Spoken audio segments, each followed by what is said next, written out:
Good evening. I hereby call to order the March 30th, 2020 board meeting by teleconference of the Eagle Mountain Saginaw Board of Trustees and certify that we are in compliance with the provisions of sections 551.041 of the Texas Government Code pursuant to public notice of this meeting and is allowed by the Texas Attorney General's issuance of temporary suspension to certain open meetings law due to the COVID-19 epidemic enclosures.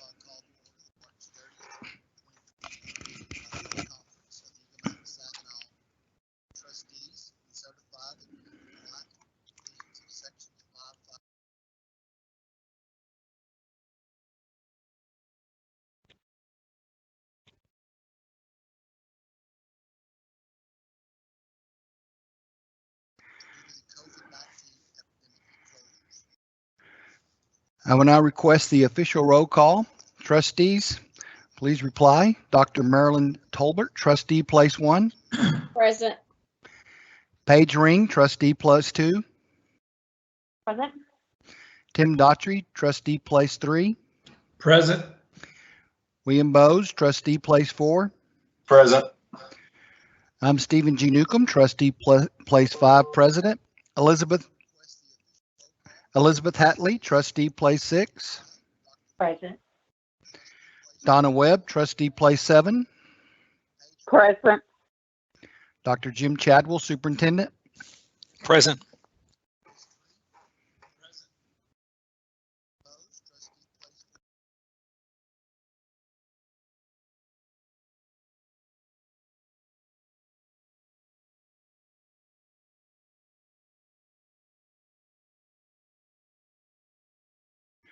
At this time, we'll have the pledges, the U.S. pledge and the Texas pledge.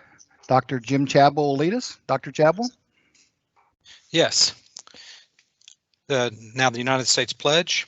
I pledge allegiance to the flag of the United States of America and to the republic for which it stands, one nation, under God, indivisible, with liberty and justice for all.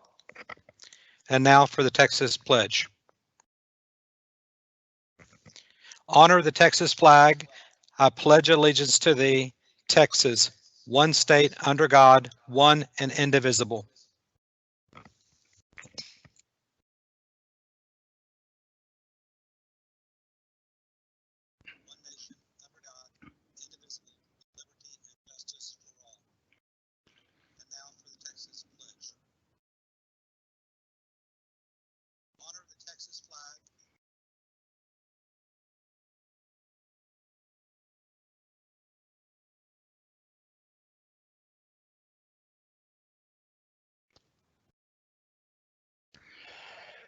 Let the record show that a quorum of board members is present. Thank you all for joining our teleconference this evening. We have dozens of district and campus administrators who are on this call, which is also open to the public to join. We are thankful for the technology that allows us to conduct this meeting by teleconference, and we appreciate the Texas Attorney General temporarily suspending laws that allow us to meet this way during the health crisis. We have important business to attend to this evening. I would ask that you be patient as we learn to conduct our meeting in this new format. Board members and district leadership, please ensure your phones are muted. If you experience any technical difficulties, please reach out to the number provided to you earlier. Our first agenda item tonight is oral reports. Individuals that desire to address the board regarding an item on agenda for an open meeting or to address the board on general matters were to submit a completed public comment request form by 4:45 p.m. today. The form is located on the EMS ISD website. At this time, are there individuals who have requested to comment? It appears there are not. There are no requests for public comment. Therefore, we will move forward with our posted agenda. We will now move into the reports section of the meeting. The first one is agenda item 2B, the finance report. Consider the bond refinancing opportunity and issues of debt by CFO, Mr. Jim Sheely. Mr. Sheely. Good evening. This is Jim Sheely. We have Josh McLaughlin here on the line, and I'm going to ask him to go through the presentation. The presentation begins on page 11 of your board book. Thank you.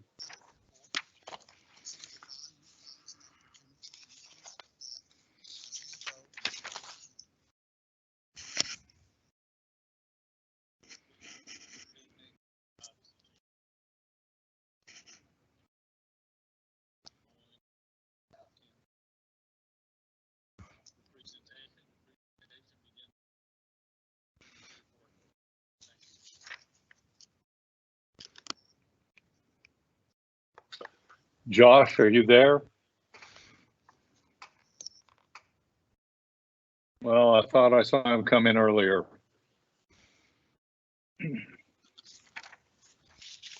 Jim, can you hear me now? I can. Yes, sir. Thank you. Good. All right. I apologize. Got a little note in my ear saying I got muted. Well, let's start on page 14 of the board book, which is the savings associated with the district's past debt management practices. Historically, the district actively manages its debt portfolio either through the use of variable rate bonds or refinancing its bonds at a lower interest rate. Since 2005, the combinations of these debt management techniques has resulted in a reduced interest cost of over $105 million to district taxpayers. To say that a number again, we reduced the interest impact to taxpayers by over $105 million. If you flip to the next page, this gives you a look at the district's historical tax rates. As you will know, each year the district adopts two separate tax rates, one the maintenance and operations tax rate, or M&O, that's used to fund the day-to-day operations of the district, as well as the interest and sinking fund tax rate, which is used primarily to approve or pay the debt service requirements of voter-approved bonds. As you can see, the district's tax rate has remained historically stable, except for this past year where the district actually reduced its tax rate by 2.2 cents. If you flip to page 16, this gives you just an overview of the district's historical tax rates for the average taxable home value within the district. And what's interesting here is over the last 5 years, the district's average taxable home value has increased from roughly $135 million to $135,000 to $198,000, which represents an increase of 46.8%. If you flip to the next page, 17, this represents the dollar amount and structure of the district's existing bonds.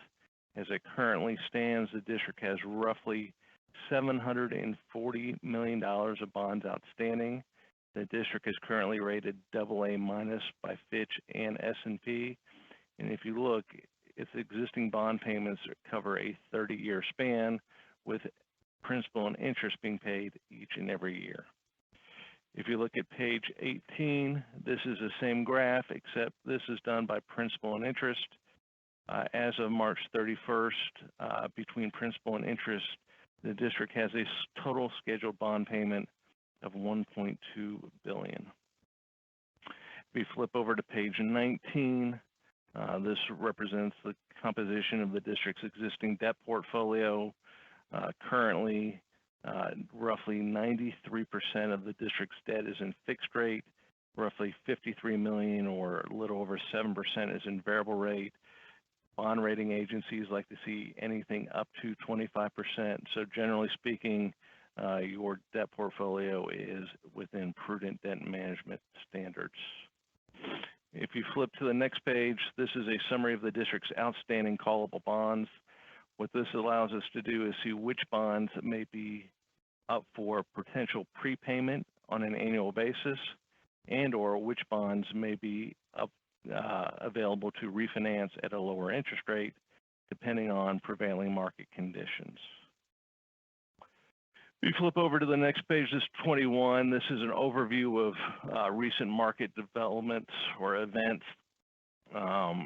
As just as a caveat, this presentation is now a week old, but basically beginning the week of March 9th, the municipal market has gone through some upheaval. The outbreak and proliferation of COVID-19, along with the oil price war between Saudi Arabia and Russia, has caused an outflux of buyers in the municipal market. So essentially, the municipal market has sort of frozen during those 2 weeks, the week of the 9th and the week of 16th, which has caused several municipal pricings, including some for Texas school districts, not to be able to find enough buyers and or not to be able to price at all. With that said, there is some good news in that this past week, rates came almost down as quickly as they had gone up. For the purposes of the rest of this presentation, we're going to talk about market conditions as of March 9th, which was sort of the day before, the market seized up, as well as those conditions plus 50 basis points to give you an idea of where we think the market may get back to. If you flip over to page 22, there's 4 graphs on this page. I'm going to start in the top left-hand corner. This represents the Mmd Yield Curve. Mmd stands for the Municipal Market Data Index.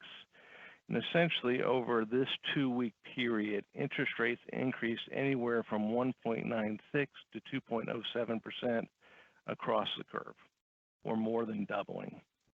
With that said, this past week, interest rates came down almost from 1.5%. So again, since the start of this dislocation, rates are up about 50 basis points. As you go to the column or the graph on the far right top, this shows the 10-year municipal curve versus the 10-year taxable curve. And you can see why there's been a lot of volatility in the marketplace. You've obviously seen this in the stock market, but the bond market has felt this too, with interest rates in the municipal bonds going up significantly faster than its treasury counterparts. And at the bottom bottom right-hand side, you'll see this, that on March 9th, the 10-year MMD was at 78 basis points. The U.S. Treasury was at 54, and that gives you a ratio of about 144. Well, historically, tax-exempt bonds trade as a percentage of taxable bonds. The reason is, you get a lower rate because they're tax-exempt because you get to retain a little bit more of the income. Historically, we've traded at ratios somewhere in the 86 to 90% range. But as of March 20th, we were well over 300%. What that says to us is there was a decoupling of the municipal and the taxable market. And that is part of the reason that there was such a dislocation and investors pulled back and the lack of liquidity ensued in the market. But again, liquidity started to come back last week as part of the fiscal stimulus that was signed by President Trump over the weekend. The Federal Reserve now has the ability to come in and buy municipal bonds in the secondary and the primary market. And as such, interest rates did come down last week, again, about 1.5%. If you flip the page to page 23, this looks at bond capacity. This looks at the district's overall capacity at 45 cents. What the red line indicates is sort of the projected revenues that you would receive at 45 cents.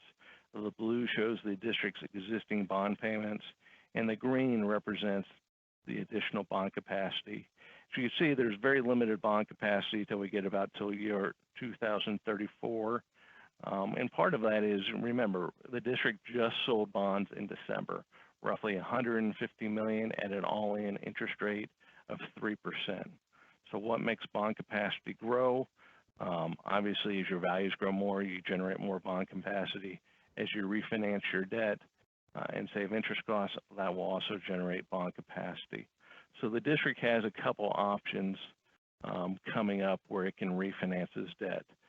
And to generate additional bond capacity, we are putting those savings in years 2021 through 2033 to help maximize the district's future bond capacity.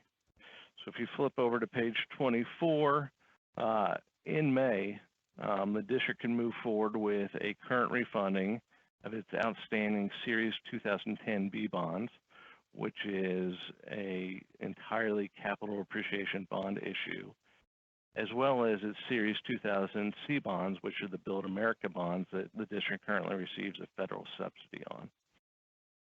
If you flip the page to page 25, in the second to far-hand column, market conditions as of March 9th, the district can refinance roughly $67 million of its bonds at a savings on a tax-exempt basis. The interest rate on those bonds is 5.14%.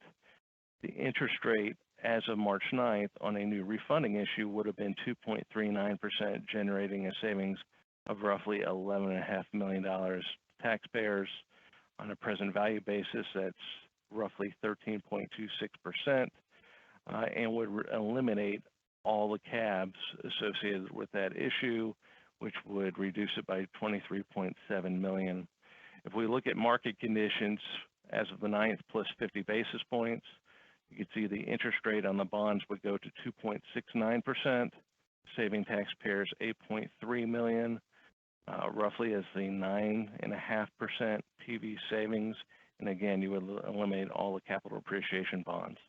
From a market perspective, in talking with various underwriters today, including some of the underwriters the district uses within its underwriting syndicate, as well as our own underwriting desk, market conditions as of March 9th plus 50 basis points is about where the market is. We think it's more like 55, but it gives you a very good estimation where we think if you sold bonds today, they would price.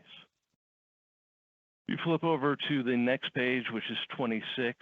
As part of the Tax Cuts and Jobs Act of 2017, the district can only refinance bonds on a tax-exempt basis within 90 days of the call date. Well, the district has several other issues that are callable over the next several years, but the only way to refinance that, based upon today's prevailing low interest rates, is with a taxable refunding program, which is something a little bit different.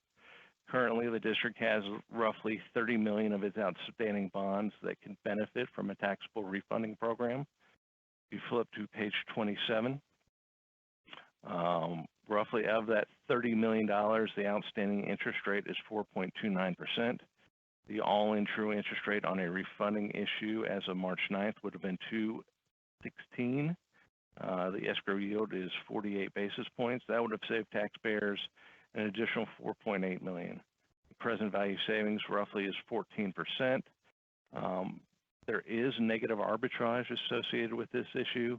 And again, under federal tax law, anytime you refinance bonds, you can earn up to the new bond yield. But based upon today's depressed escrow yields on U.S. Treasury securities, you're only earning 0.48%, where you can earn up to 2.16%. This goes to an opportunity cost of roughly $1.2 million. As a percentage of PV savings, it's 30%. We like to see that ratio stay below 50%. Unfortunately, as part of the way taxable bonds are priced, they're typically priced at par. That would mean if the district would move forward with a taxable refunding, there would be the need for capital appreciation bonds, roughly $2.3 million worth. If we look at market conditions as of March 9th plus 50 basis points, that savings number would go from 4.8 million to roughly 2.8 million. Again, saving the district's taxpayers on a present value basis of roughly 7.74%, still an excellent opportunity. If you flip the page to page 28, this is just a quick review of the district's 2017 bond program, authorized roughly $524 million. There have been 2 completed sales from that bond program, and the district currently has roughly $447 million of bonds remaining from the 2017 bond program to issue. So what we wanted to do is look at your bond capacity, if you flip to the next page on 29, under a couple different scenarios. One with the completion of the tax-exempt refunding program, as well as the completion of the tax-exempt and taxable refunding program. But we looked at the district's bond capacity at its current 45-cent tax rate, as well as a maximum tax rate of 50 cents. If you flip the page to page 30, again, for comparative purposes, we did this on rates as of March 9th, as well as where we think conditions are today, which is plus 50 basis points. As we've historically done, we've assumed the bonds would be repaid over a 30-year period. Again, the district, based upon this wealth per student, will not receive any state funding assistance, and we've assumed a conservative tax collection rate of 98%. If you flip to the next page, this is a look at the district's historical taxable assessed valuation. For the current year, the district is roughly at $10 billion of tax value. Over the last decade, the biggest increase occurred this past year at roughly $1.4 billion or 16%. We looked at the growth over the last 5 years. You've grown just over 9% a year for roughly $715 million. Or if we want to take a longer view of 10 years, you've grown just under $400 million a year or roughly 5%. For purposes of this analysis, as you flip to page 32, we have only grown values for 2 years at the 10-year historical value of $393 million. The reason we've done that is we want to have some conservatism in case the impact on the economy from COVID-19 does more than what we currently anticipate. So if you flip over to page 33, in blue is the district's bond capacity as of March 9th.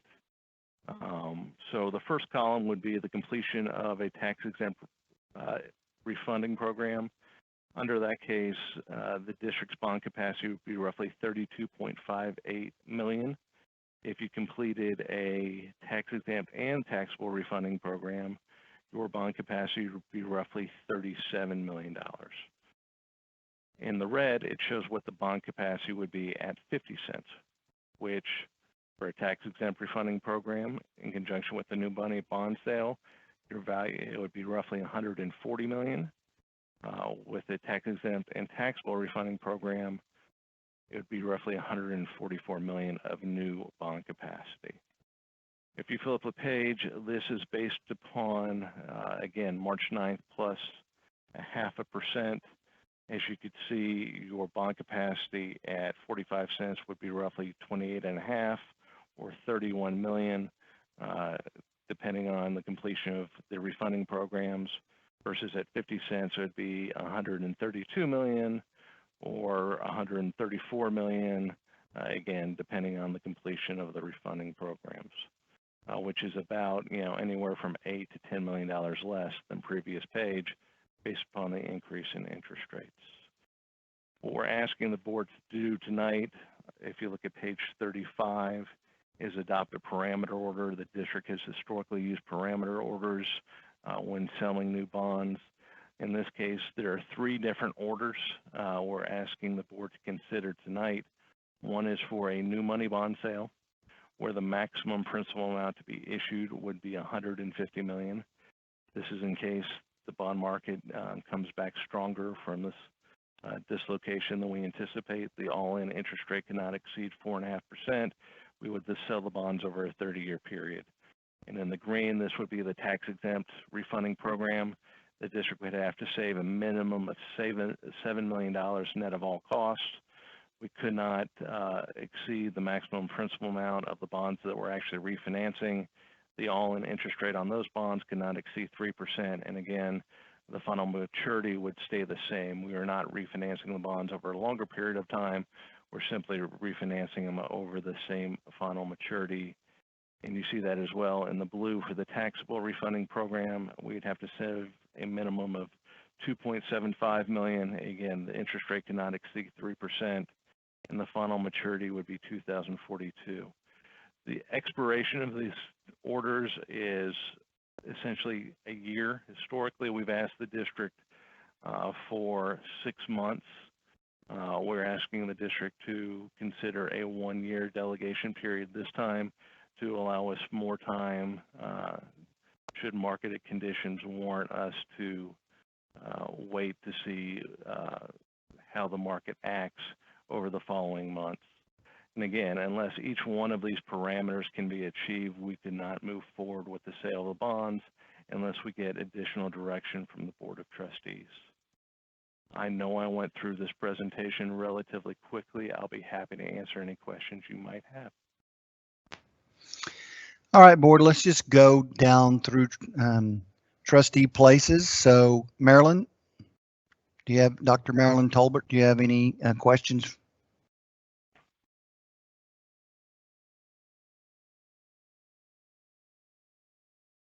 Sorry, I was trying to unmute it. I couldn't find it. No, I have no questions. I've had all my questions answered prior.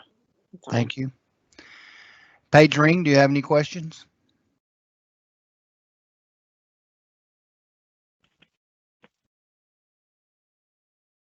Can you hear me? I can hear you, yes. Okay, yeah, it takes a second to come off mute.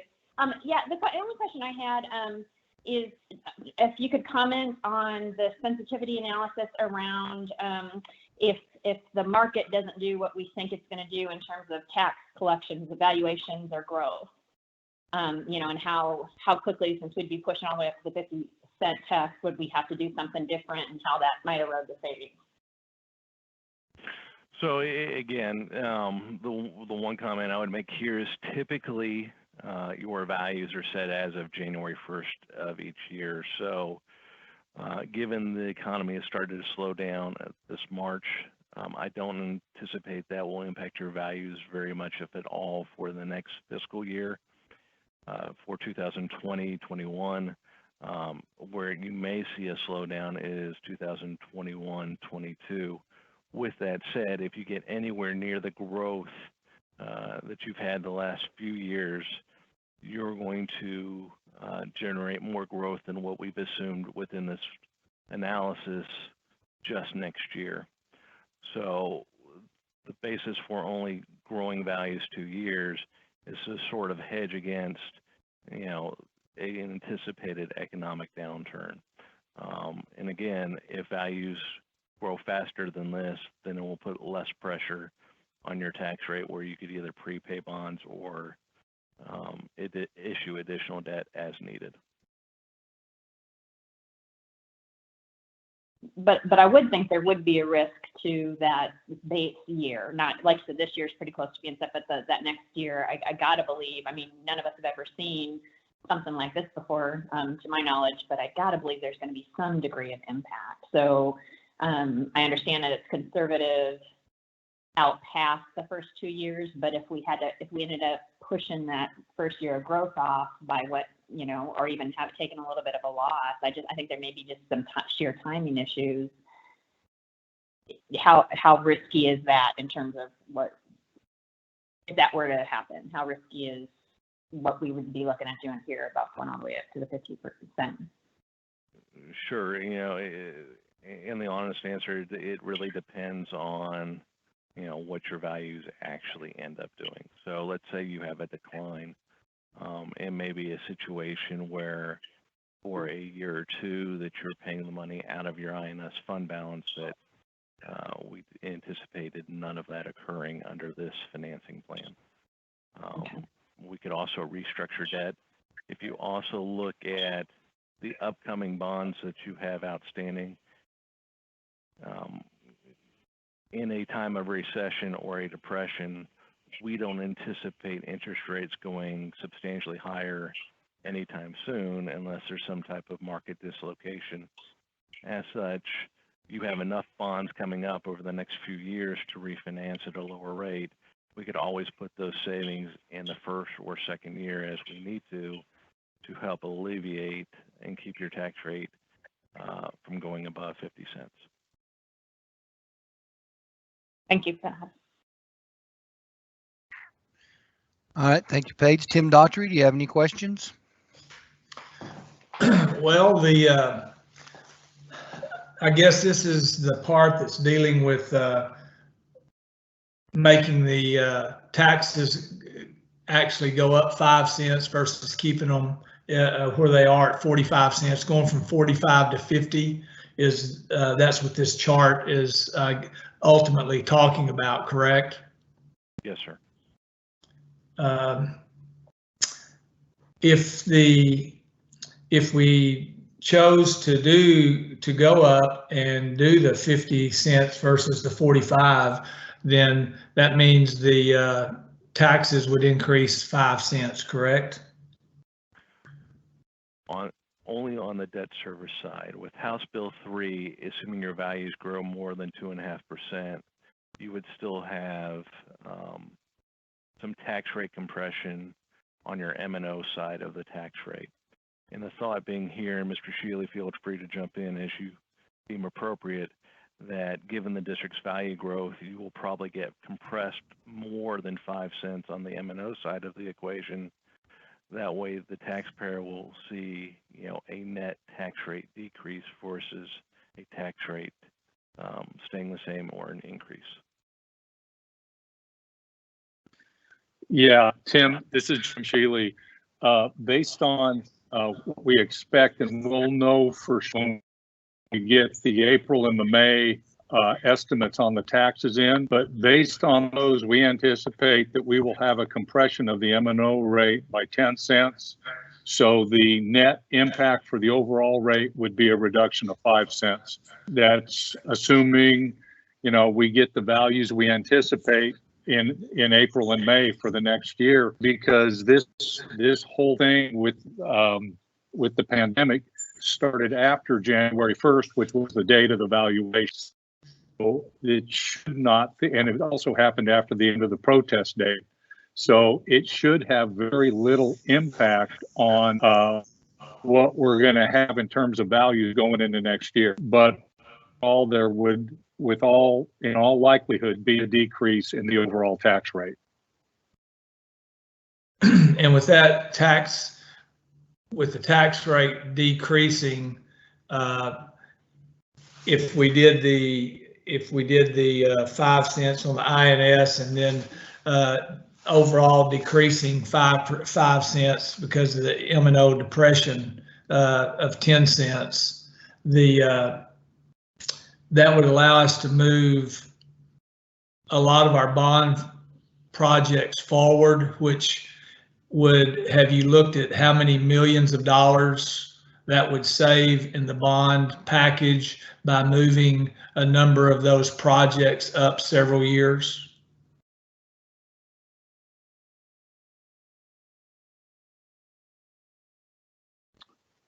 I haven't done a precise calculation. Cleet and I can get together and look at that. I think a lot of it depends on, it's at this point in time, based on the built-in inflation, it is a significant amount of money, but I don't have an exact figure on that. I would guess it would be in the millions of dollars, but I'd have to do the analysis. While we don't have the exact amount, this is Jim. While we don't have the exact amount, I know Mr. Welch has worked on this quite a bit and looking at what projects could be moved up. Just holistically, Mr. Welch, could you describe the impact of having those additional dollars in terms of the construction projects?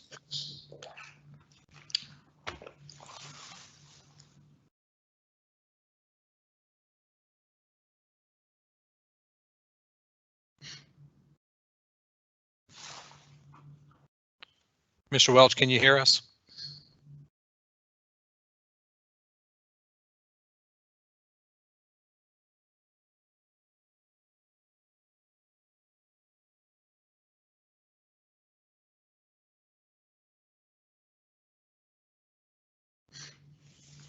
I think there would be two pieces to this. Not only we're talking about interest savings, but we would be talking about construction savings in the future. So there are two different pieces of potential savings if we consider this 45 to 50 cent increase. Is Mr. Welch there now?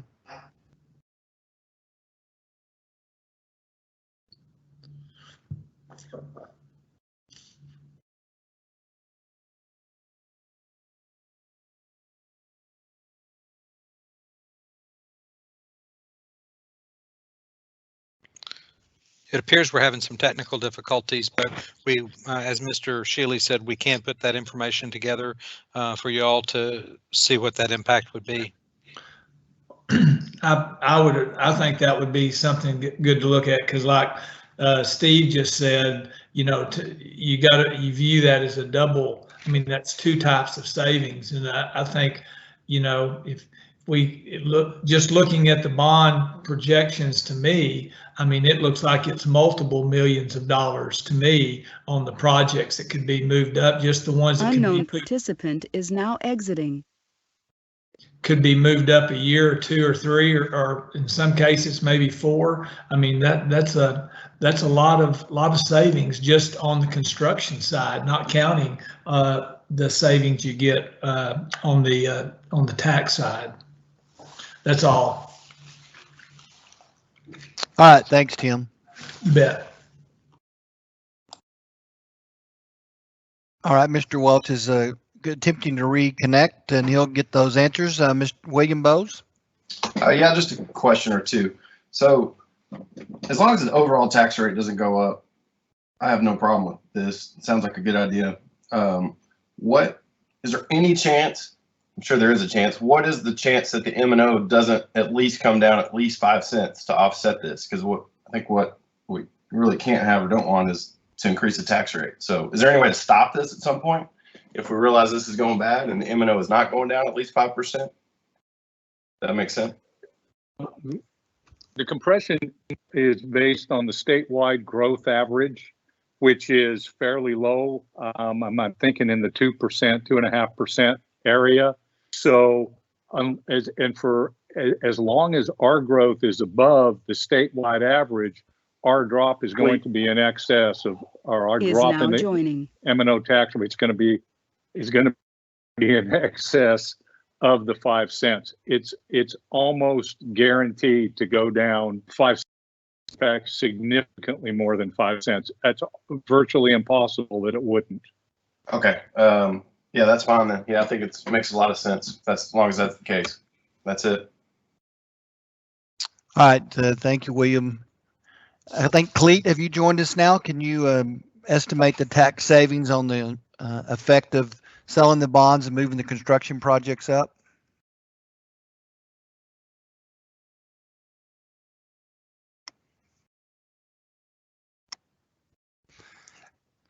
All right, we're still having trouble with Cleet, so let's move on.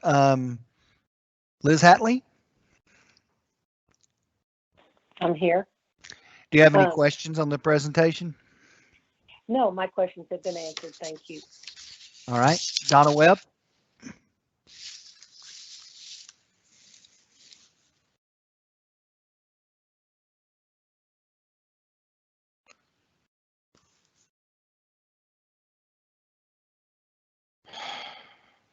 Donna, do you have any questions?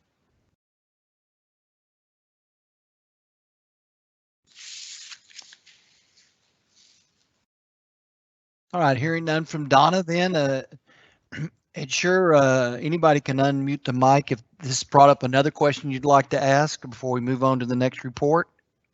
So I'm going to wait Steve, about I have 10. no You have no questions, Donna? Yeah, I finally figured out how to unmute. Okay. You're good? Steve, we might just want to mention how to unmute for everybody since it's a little bit different than that you have to hit that *6 once Kirk mutes us all. I think that might be the confusion for people. Okay. Thank you. Anybody with anything else? All right. If not, we'll move on. Thank you, Mr. Shealy. Next is the agenda item 2C1 and 2, maybe. Operations report, Mr. Welch.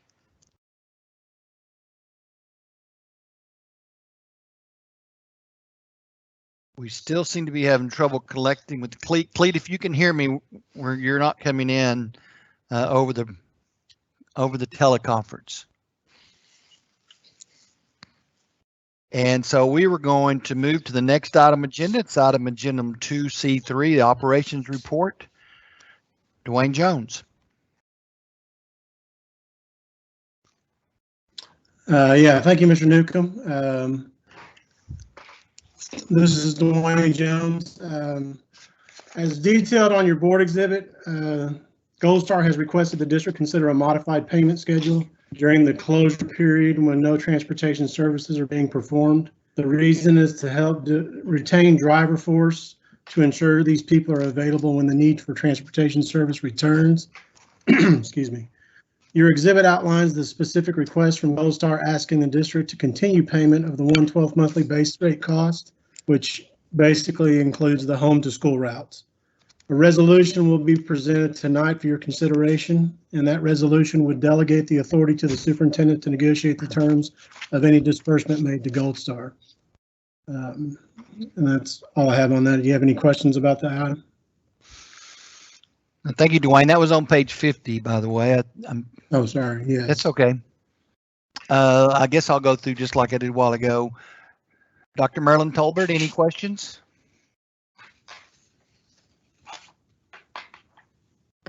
No, I am fine. Thank you. Thank you. Page Ring. No, I'm fine. Tim Daughtry? No, I think that I'm good with that. William Bowes? I do not. I also do not have any questions. Liz Hatley? No questions here. Donna Webb? No question. All right. Thank you, Dwayne. Appreciate it. I'll reach out after every agenda item to see if Cleet's joined us yet. Cleet, are you there? Yes, can you hear me? Yes, I can. Welcome. Oh, welcome. It's been a great conversation listening to. Well, good. We're glad you could join in now to us. You want to reach back around to the question about the tax savings on moving projects up? Did you hear that question? Yes. So each year we program the inflation. It was about an 8-year bond. So anywhere from 6 to 7%, over the long term savings, our expenditures every year because the price is going up. So the sooner that we can push any project up, you will see those savings. An example would be the Wayside project. We have it scheduled in for 2025 at roughly $78 million. So if we were able to say move that up to current this October, then total all in could be roughly around $50 million.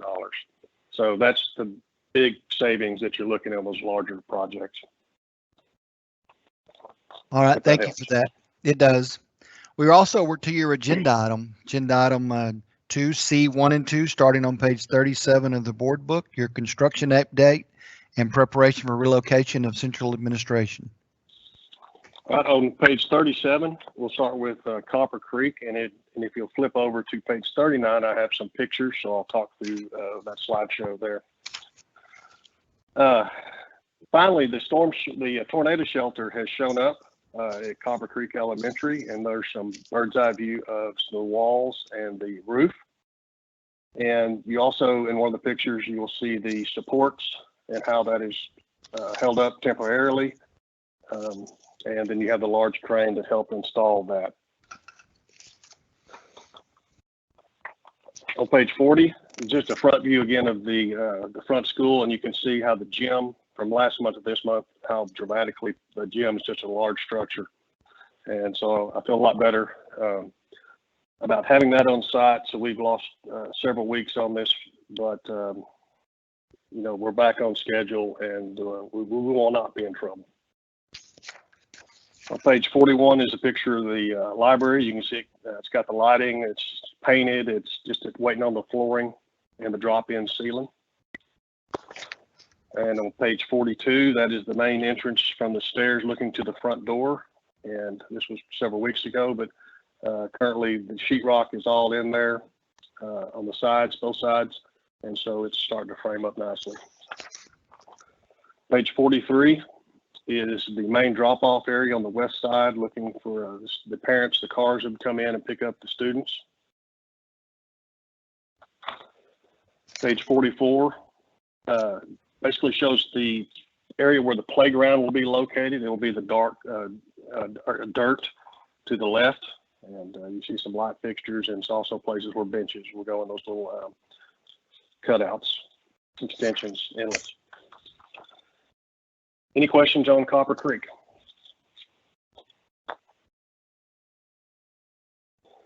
All right, I'll move to page 45, and that is the turf field installation. We have moved forward on those. This is the one that's the furthest. Weather is curtailing us, and also permits. So this one's in Saginaw. This is the Highland Middle School project. It's the furthest along, and we're still waiting on the permits from the city of Fort Worth. So we can work with those other sites in the city of Fort Worth. One decision we are going forward with is Saginaw High School. We are going to go ahead and begin that project and mobilize. And so we have talked to athletics, and they feel like that was since we're getting a lot of weather, we're having the permit issue, let's just go ahead and get Saginaw, and then they will work around that schedule. Page 46, we're looking at Basel High School. Again, a bird's eye drone look, and it's a good picture showing all the beams and then the dirt work that is in the middle of those areas. And now that has been leveled out and the plumbing fixtures are in the rough end. So they continue to work on that project and it is progressing on time. And again, with this, any areas we can look forward to speed up construction during this time, we are taking advantage of that. Page 47. That's our new little sign out there on the off Bonds Ranch Road, talking about Eagle Mountain High School. And we've also put a construction or an entrance for us so that we don't have to go on the north, the east or the west sides where we don't have a key. So we put our own gate in. Other little projects that we have going on is we're still working on the multiple security projects. Hope to come to the board in May on that one. We continue to work on the central office projects, and then we're working with BOK on the timeline for Eagle Mountain High School, and I'm showing you the construction side. Any questions on construction? I think we're good, Clete. You want to go ahead to your preparation for relocation of the central administrative complexes? Yes. Okay. This one's a little more complex. There's several moves that have to occur before we can relocate Wayside onto the existing site. So, and also when we move central office to its new locations, some things have to occur there. So getting ahead of it, there's certain steps that has to happen.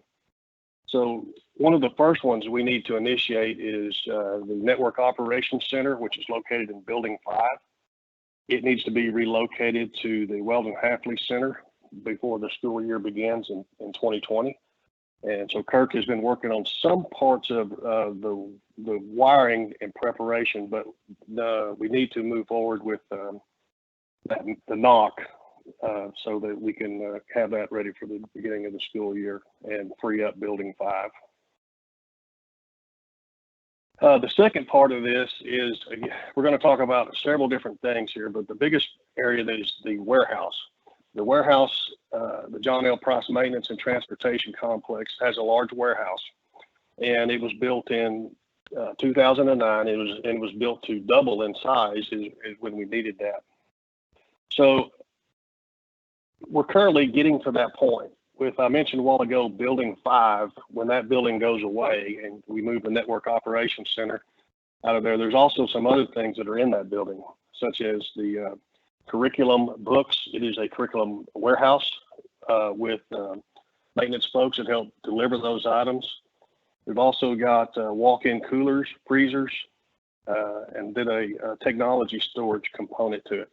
So we've been able to do this over the last 10 or so years, but at this point, it's the logical time, since that building is going to be in the way, to go ahead and consolidate our warehouse services in one location. And we feel like that would be best served at the warehouse at the John L. Price and Jim Knight facility. Any questions on that? All right, since he's given both reports, I'll go through the roll call. Dr. Marilyn Tolbert? No, I'm good. Very, very good. Thank you. Paige Ring? No questions. Tim Daughtry? No, I will throw in being in the school district for all the years and seeing all of these things grow and happen, being actually an everyday part of it. I think getting them all out there to the maintenance building will be an awesome thing. I think that'll be great for the school district. Get them all centrally located. That's it. Thank you. William Bowes? No comments. Thank you. Elizabeth Hatley? No, other than it's a great plan. Thank you, Mr. Welch. Donna Webb? No question. All right. Thank you, Clete. We appreciate it. Thank you. We move on now to agenda item 2D1, the educational services regarding instructional materials for English language arts and reading and English as a second language. Proclamation 202 is Stacy Summerhill. Page 52 in your board book. All right, good evening. I am going to give you just a brief report of the process that we've been going through with Proclamation 2020, and that deals with the adoption of our instructional materials and resources for high school English language arts and reading, that's grades 9 through 12, and English as a second language, and that included our middle school and high school English as a second language courses. And this is all to align with the new TEKS, which will be implemented in the 2020-2021 school year. The process that's been going on throughout most of this year is a committee comprised of approximately about 30 high school teachers representing all high schools in all grades 9 through 12. Made up of on-level, pre-AP, special education, advanced placement, ESL, and librarians were part of this committee. We also, throughout this, we're going through an RFP process as well. So we had about 31 vendors who responded to this bid. And so going through that bid process simultaneously as we had the committee meeting at various times in January and February. All of our teachers at high school level were trained in the new TEKS, which will be implemented in the new school year. And all teachers had the opportunity to preview all of the samples which were submitted by our vendors going through the process.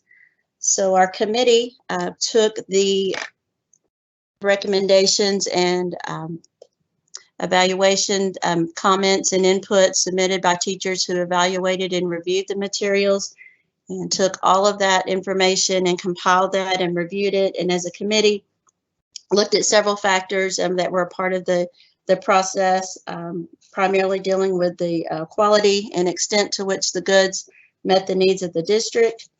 And then as part of our IFP, we look at things such as price, reputation, and the quality of the products. So as part of just the report piece tonight, we have a recommendation, and then we'll bring this back to the board in April, where we will have more pieces to present to you that were part of the approval process for the RFP. But at this time, we have just information that the grade 9 through 12 recommendation is to recommend to adopt Houghton Mifflin Harcourt for our grades 9 through 12. The product is called Texas into Literature. And looking at varied pieces of instructional materials and resources that include both hard copies, looking at mainly class sets with some additional books in the event that students need those to have at home, but primarily digital access as well. And this also includes some selection of novels that come with the same adoption in this through HMH.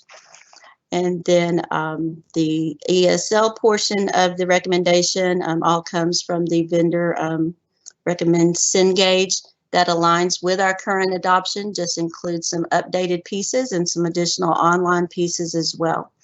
So that's the information on our report right now, and we will bring this back to you in April with additional information as part of the RFP process. Are there any questions?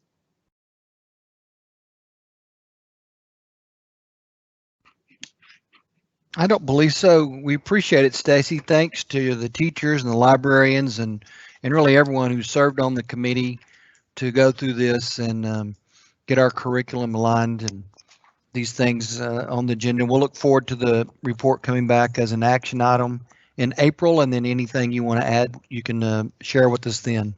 Great. Thank you. Thank you. Next is agenda item 2D2, the Educational Services Distance Learning Plan. I know our team has been hard at work on keeping our students learning, and we're going to hear a report on that now by Deputy Superintendent Dr. Linda Parker. Good evening. President Newcomb and board members, I appreciate you giving me the opportunity to update you about the work that has taken place. We are going to be on page 55 is the cover sheet for the item, and 56 is the key piece that I'll be addressing and giving a little bit extra through my oral report.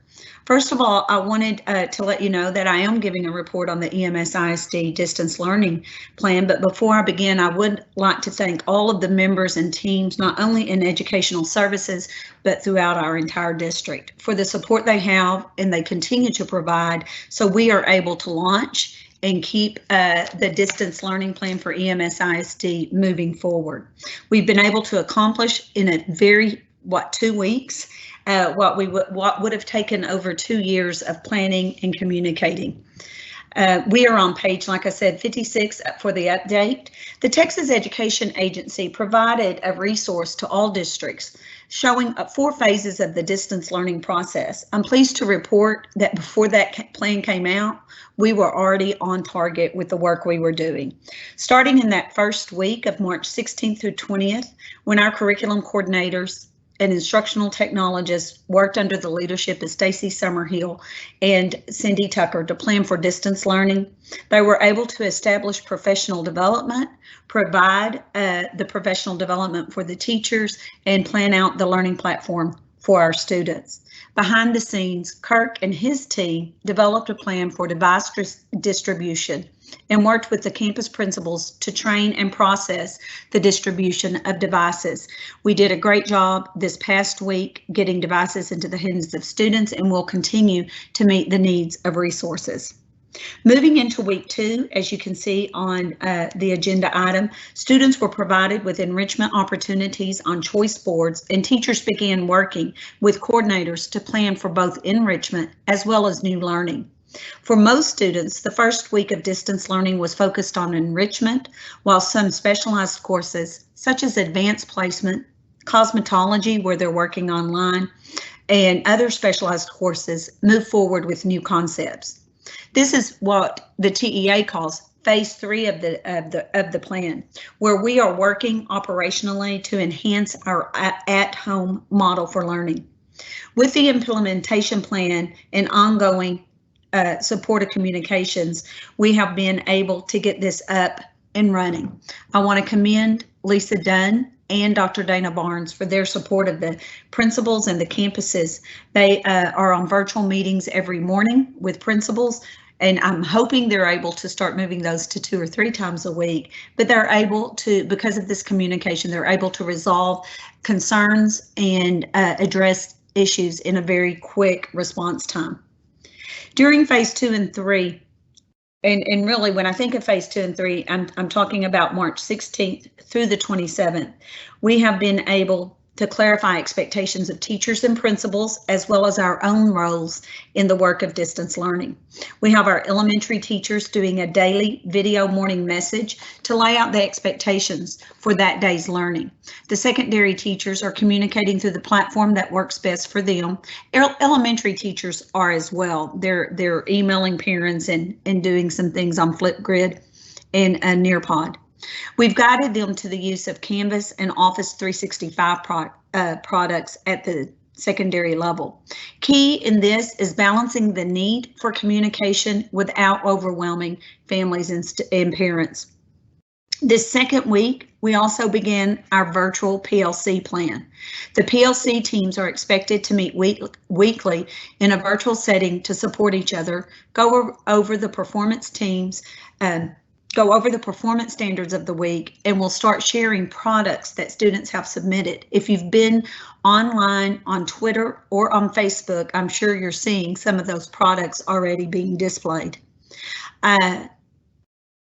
I want to add here in the second and third week, the first and second week, that Dr. Hughes organized her team into a support machine, even with conflicting information from both the state and the federal level. She had a plan, she worked with her team and implemented the plan. They've reviewed requirements and continue to do so as communication continues to come out and often it's changed. They planned a method of support for all special service, not just our special need children, but for dyslexia and 504 plans as well as speech. They delivered additional device support for students at a drop-off at Halfley on Thursday, and then Friday, Dr. Hughes hand-delivered 14 different types of devices to homes of our children. Our children are definitely, all children are being served.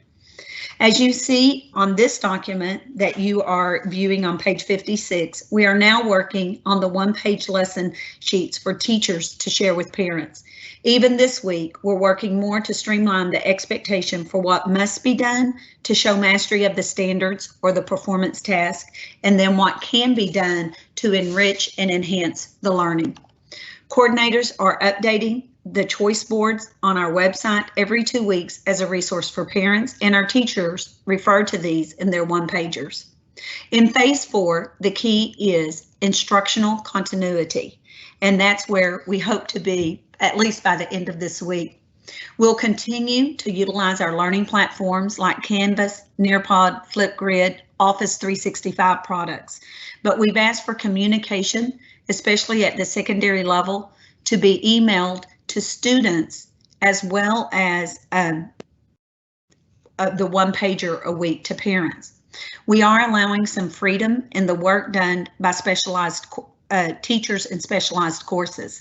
Because of that curriculum, they have to address both the preparatory courses for the exam as in AP or the specialized content as in our CATE courses.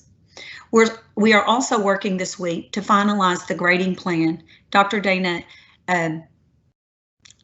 Barnes has done an incredible job of bringing a group together virtually and creating a rough draft that hopefully will finalize by the end of the day tomorrow.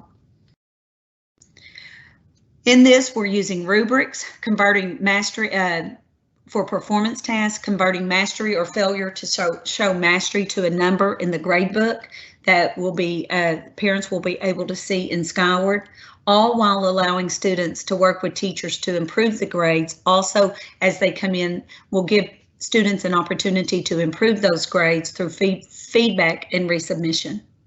The work with class ranking and honor students, such as our valedictorian salutatorian, will be based on the first semester standings, and we'll be addressing that in our grading guidelines that we'll be putting out this week.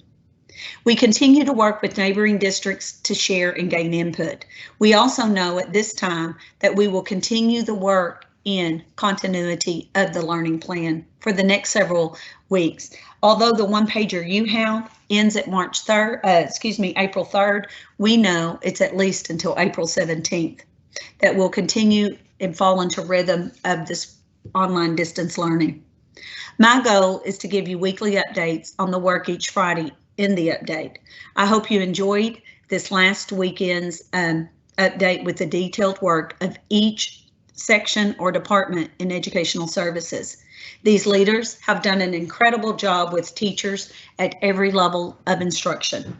We have online resources. We are even doing dance tryouts online with videography. We're very excited about the work that's being done. That is the end of my report. Do you have any questions?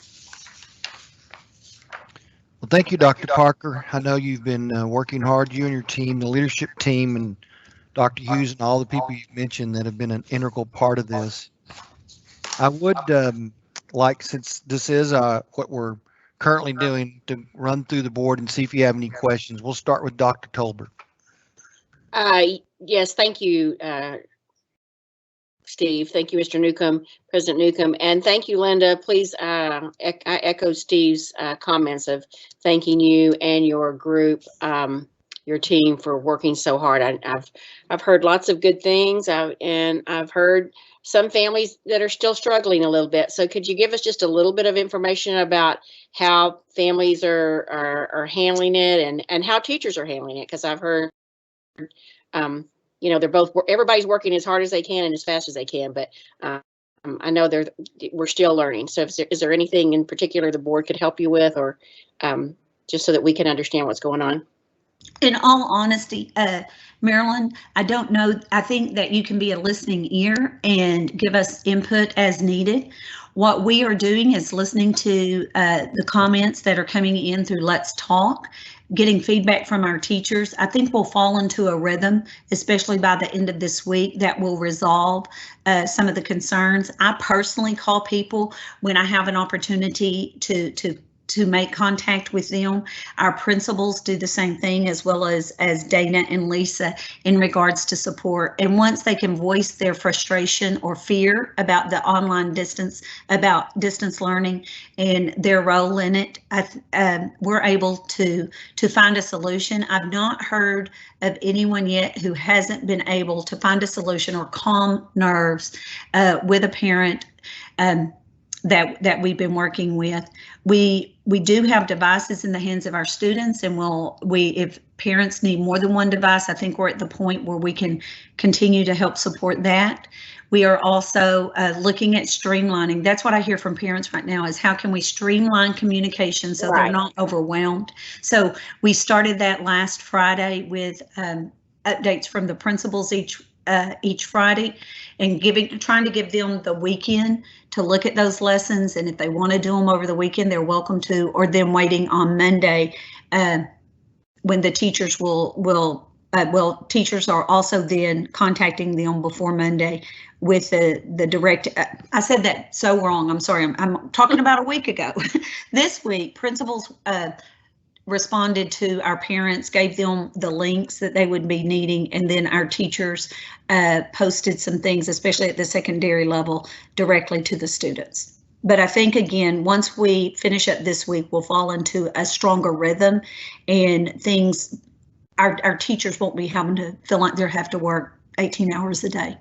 Right. And Dr. Tolbert, this is Jim. I would also add the fact that a lot of people are having to do things for the first time. And so there are so many different elements of that, whether it be students utilizing their district issued email and making sure that they get information through that, making sure they stay connected on a daily basis, all the organizational kinds of things that have to happen, access to technology, and we've passed out over 1,500 devices to help support students. Also internet access. We know there's a number of online free resources that are available from major providers, but that still takes time to set up. But we're also having to deal with a lot of misinformation that's out there. For example, I think the word closed is probably is not our friend, because our facilities are closed, but we're not closed. We're as busy as we've ever been, from the teacher level to every level. And so I think I've received some contacts of, since we're not going to, this idea that we're not going to reopen, that we can just stop. Actually, people may not realize that there are federal requirements and state requirements for us to continue to open and also document how we're serving students. But also it's the right thing to do for kids. And we know that this has been a challenge for some families, and we're really working with people individually. We're encouraging people to use the helpline for technology help.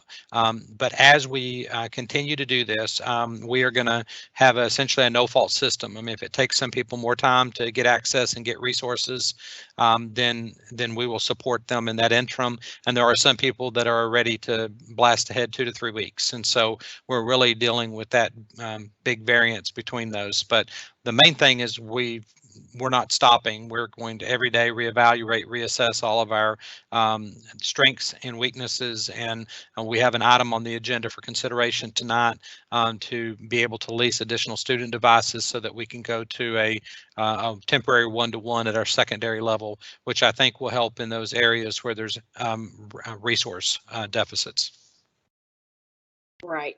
Yes. Okay. Well, like I said, I know you guys are working around the clock, 24/7, and parents and students are trying to work it all as well. So I just wanted to make sure there wasn't anything that we as a board needed to do to help you guys, and to thank you for your hard work.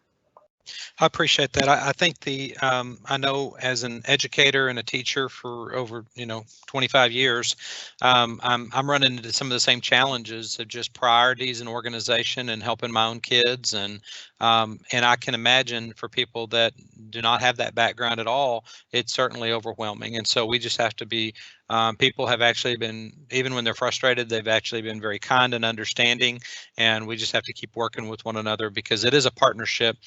It's to kids' deficits if we stop, because all those gaps will just exist for now until the end of their education. And so it's really, we owe it to them to continue to support them and have high rigor standards, but also have incredible amount of patience through this. Absolutely. And I know that y'all are doing that. So thank you.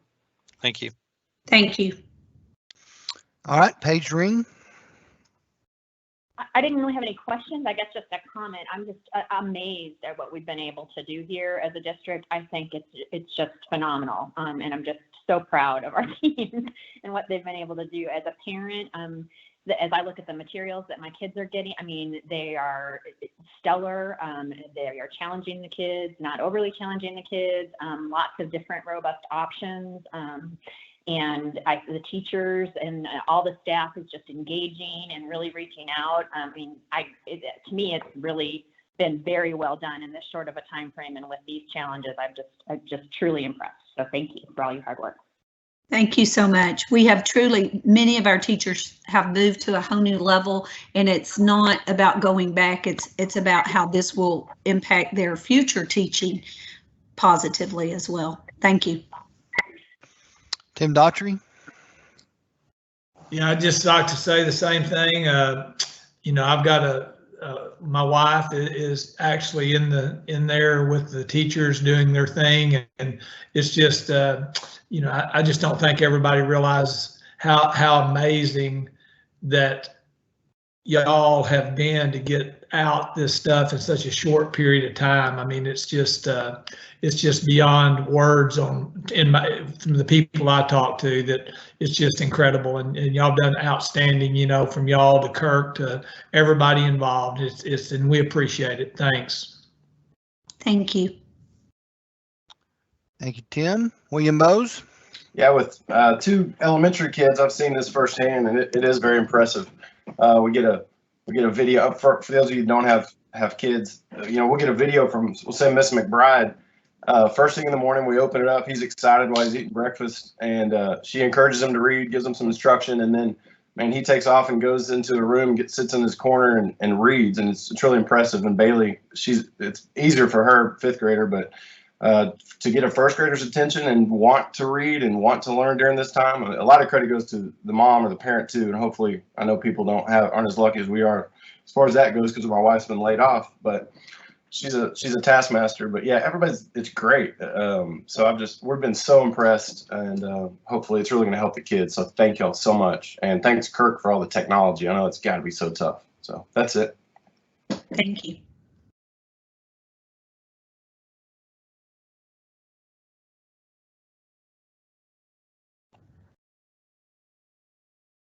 Liz Hatley. Yes, Dr. Parker. Yeah, what everybody else said, kudos. And on top of everything else that you guys have been doing, I think it's been massive, and you guys have just, it's just incomprehensible to me, all the things that you're doing. But I did have a couple of questions. What is our assurance that we're connecting with each of the students, and what are we doing in the event that we aren't? Okay, that is a great question. One of the neat things, expectations for teachers is that if they are not hearing from their student, then we are asking them to reach out personally and make connection. Whether that's a phone call or an email, they reach out with an email, then they reach out with a phone call. So we see who is not being connected. We are finding out, we have some students who are going to be without technology, maybe staying with grandma or grandpa for a few days. We're getting hard copies to them. So we realize we're going to do our very best to hit every single student with learning, but we also know that there will be some, when this is done, that we're going to have to step in and work with. However, the key piece is we're reaching out personally to make sure if we don't hear from them, that they have the resources they need. If they don't have those resources, we're going to work to get them to them. Even if it's delivering them, we will find a way to do it. Second thing is if they need hard copies and we need to use mail, we're going to send hard copies to Northern Oklahoma so the child will have the resources he or she needs. So we're going to do our best to assure all learners are taken care of. Okay, and then I have another question, and because I don't know if this is if it's connected with ADA or what, but are we still enrolling kids or withdrawing kids? Yes, ma'am. Yes, ma'am.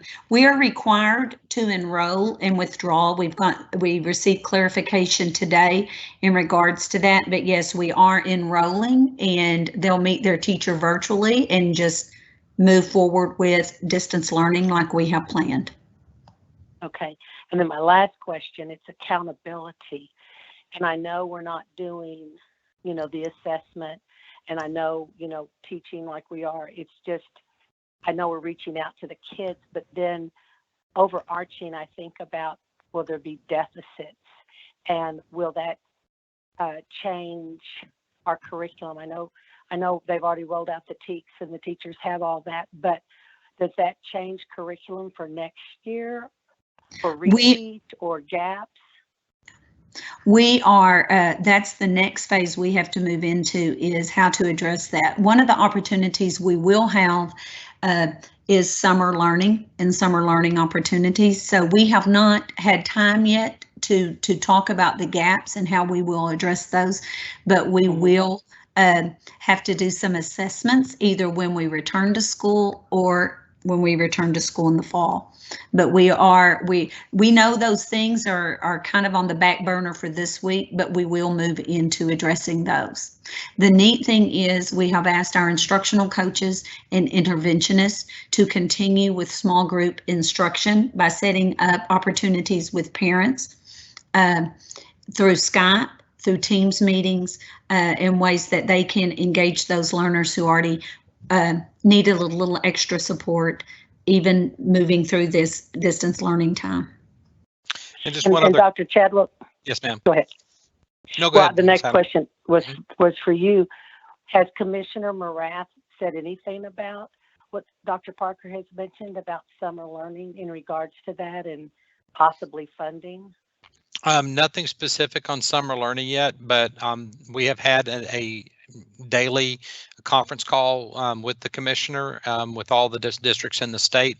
I've been very impressed with how quickly they've brought up it's called an Instructional Continuity website with tons of materials, and what they've done is prioritize what you have to do first. And so, kind of like Dr. Parker just mentioned, they're addressing the things that are right before you right now, and every day they seem to get farther down the road in terms of looking more long term. So what I see to happen in the next week or so is exactly that: is how do we modify our curriculum in the fall and spring semester. We know the TEKS aren't going to change, but we're going to have to go in and do some additional support for students that have gaps, and not just EMS kids, but kids that come from other districts that have had gaps or come from some other kind of environment. So it's definitely going to be take time to be able to shore those gaps up, and that's why it's really, really important.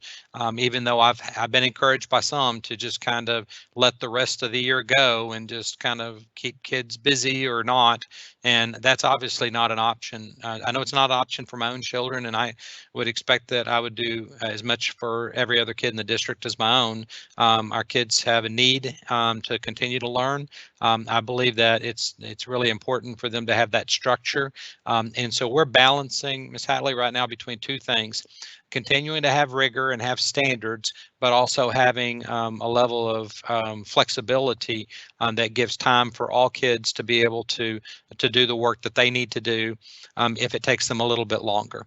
And so that's where we're at right now, and that's what you'll see in the assessment system as we roll out the assessment.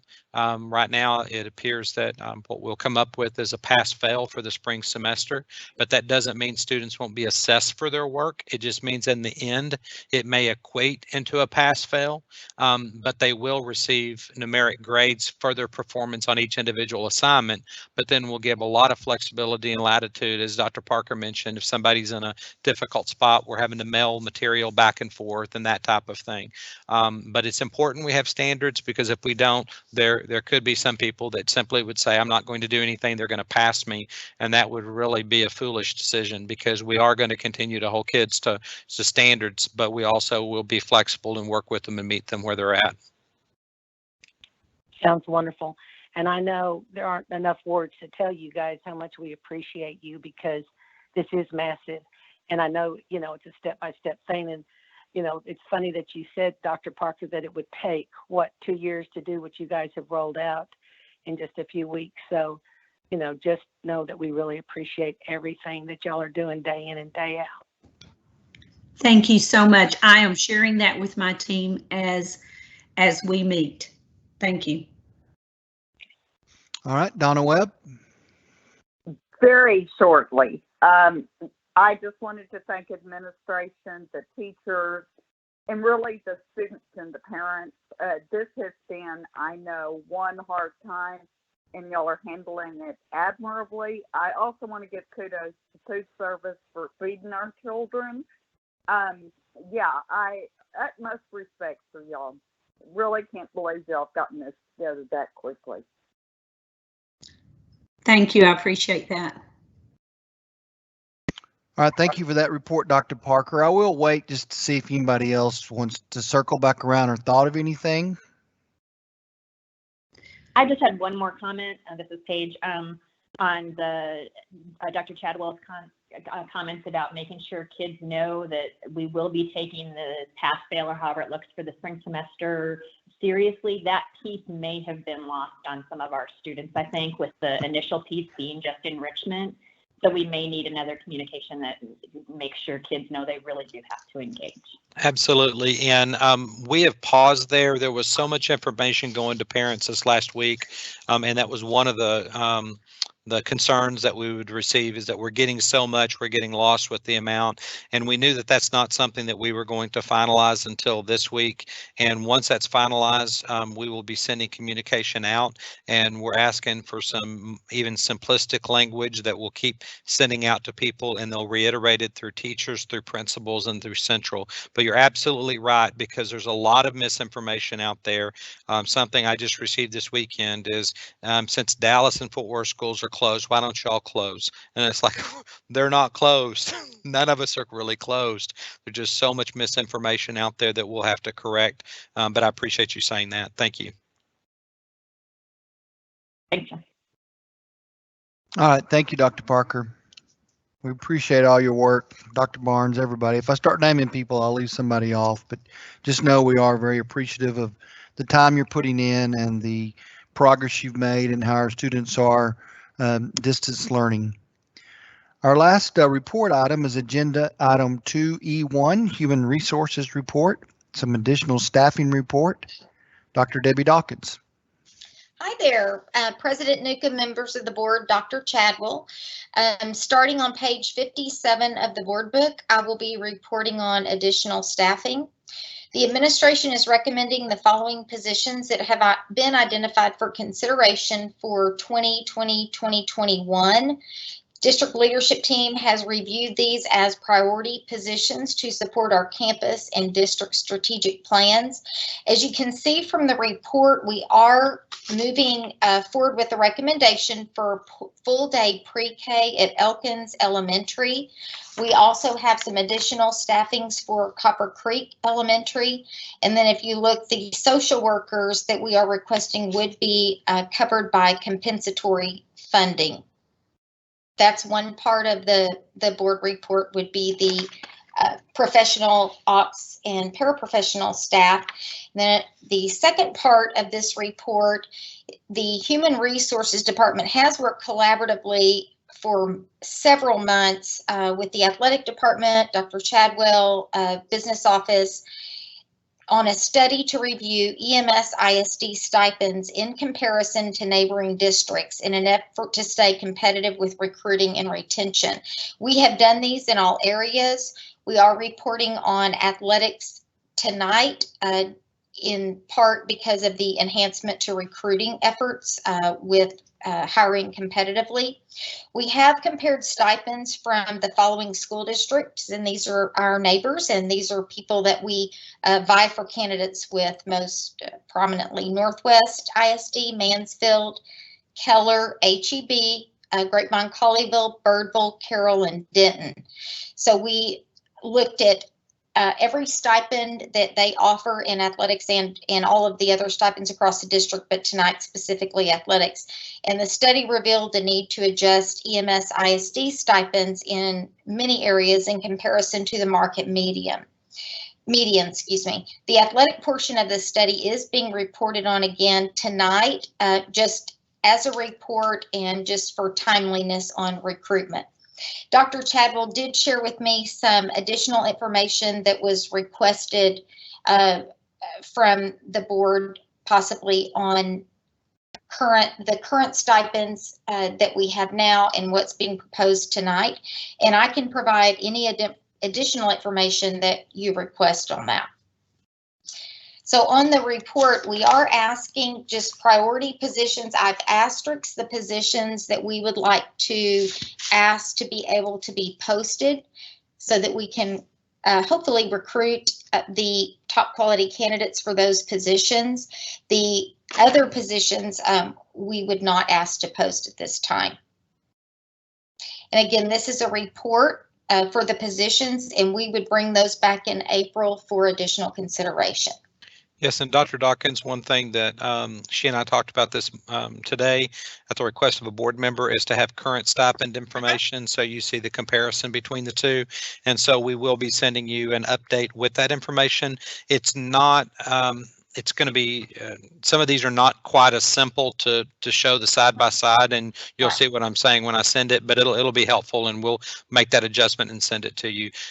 Even though this, based upon what's all going on right now, this was, we wanted you to see this, even though it may be a little bit premature. I can't tell you for sure it's going to be on the agenda in April. We're having to be very, very careful of how we plan school finance into this next year, especially if the state talked about any kinds of cuts, which so far they have not. So we've been really listening closely for words like proration. But that could affect any of our recommendations for staffing. So just to keep you aware of that, we felt like it would be helpful for you to see this early, especially if you had questions, which some individuals did today, which is helpful so we can make adjustments on further reports. All right, thank you, Dr. Dawkins. Dr. Tolbert, any questions? No questions. I would be interested to see the comparison, but no questions for now. Page Ring? No questions, and I have no objection to posting the job. Okay, careful now, let's not take a vote. Tim Daughtry? No, I'd just like to say that being in the field of sports and athletics for all those years, I mean, we have gotten behind some in our stipends. So I'm glad to see us do this, because this will help us stay competitive. I know that we've lost some people to neighboring districts because of the stipend differential.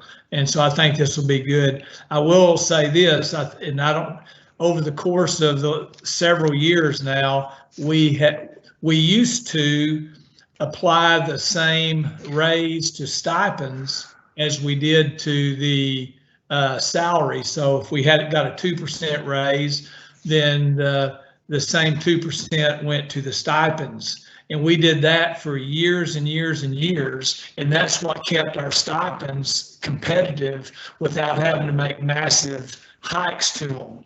And I don't know when that ceased to happen, but the last couple of years I was ADing, it didn't happen either. And so I'm glad to see this, but I think in the future, I do think that the stipends should be like they'd been done for 20 20 plus years before they were stopped. I think that percentage needs to be placed on stipends every year as well. That's it. All right, thank you. William Bowes, No comments. Liz Hatley, No questions.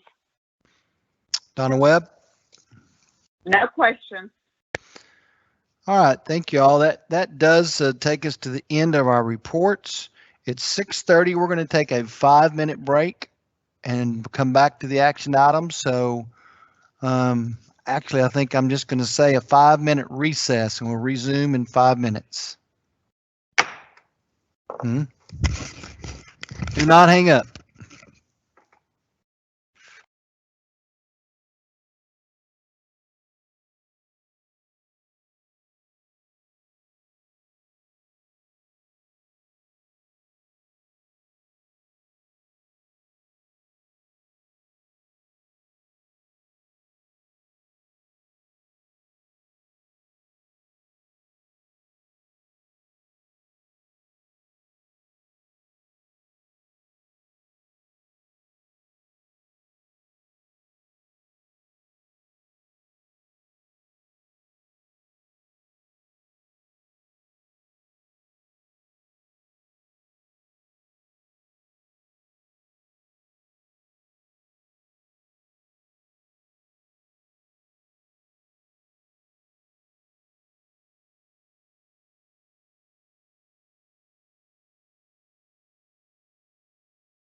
All right, returning at 6:35, I do need to make sure we still have a quorum present, so I'm going to do another roll call. Dr. Tolbert, Present. Paige Ring, Present. Tim Daughtry, Present. William Bowes, Present. Liz Hatley, Present. Donna Webb, Present. Dr. Chadwell. Present. All right. Thank you, everybody, for that quick break. If we do go over an hour, I'll take another one at right around 7:30. The board will now hear action items. In order to provide a clear method to hear each trustee's vote, the following steps will be taken. When making a motion or second, please include your name in the motion. For example, this is Steve Newcomb. I recommend approval of the item. For the vote, I will provide a roll call by trustee place. When voting, signify yay if you're for it or opposed if you're against it.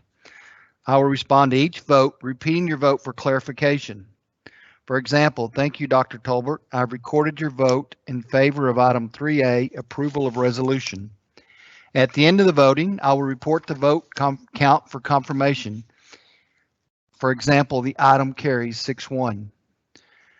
Having established those ground rules, we'll move to agenda item 3A to consider the approval of the resolution providing the superintendent with additional authority during COVID-19 emergency. Dr. Chadwell. Yes, board members, you'll see this on page 62 of your packet, the resolution starting on page 63. I know I've sent this to you ahead of time with some explanation on each individual item.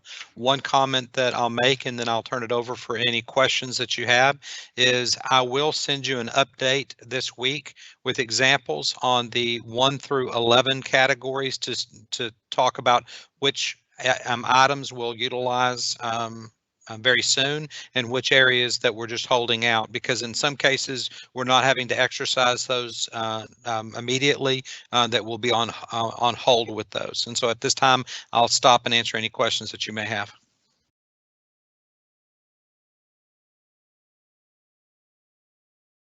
If there are no questions, the chair would entertain a motion.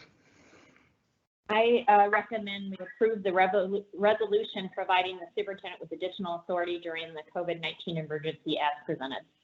And that was Paige Ring. This is Liz Hatley. I second it. Paige, was that you making the motion? Yes, sorry, I went ahead and put myself back on mute. All right. Now, the motion was made by Paige Ring, the second by Liz Hatley. We will now vote. Dr. Tolbert.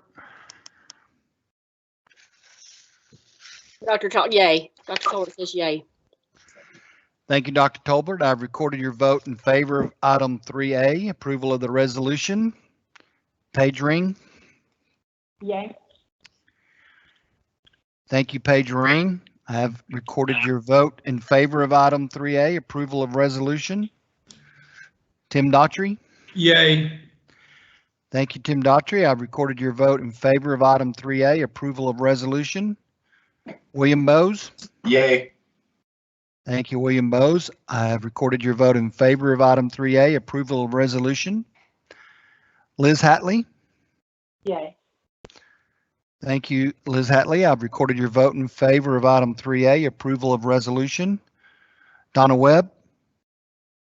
Yay. Thank you, Donna Webb. I've recorded your vote in favor of item 3A, approval of resolution. I, Steve Newcomb, also vote in favor of the resolution. Therefore, the vote confirmation for agenda item 3A carries 7-0. Now that we've got the hang of that, we'll move to item 3B, Act on Computer Replacements, Teacher Laptops, and Student Device Lease. Dr. Murdoch. Hey, you're doctor now. Not quite, but appreciate it. Good evening, everyone. This is on page 66 of your board book. We presented this item last month as an information item because we were already planning for the procurement of teacher and student mobile devices in May of 2020. It will start the third laptop replacement for teachers and the third part of the student device cycle. The student devices would increase the number of mobile cards at all secondary campuses and tablet devices at our elementary schools. Things have changed drastically over the last few weeks. we've moved our students, teachers, administrators, staff, all to online distance learning model that many of us never believed possible. The focus of EMS Distance Learning is to keep our students learning and moving toward their goals, even if they're not in the school building. Distance learning began for students last week, and we've also distributed over 1,500 devices as of lunchtime today.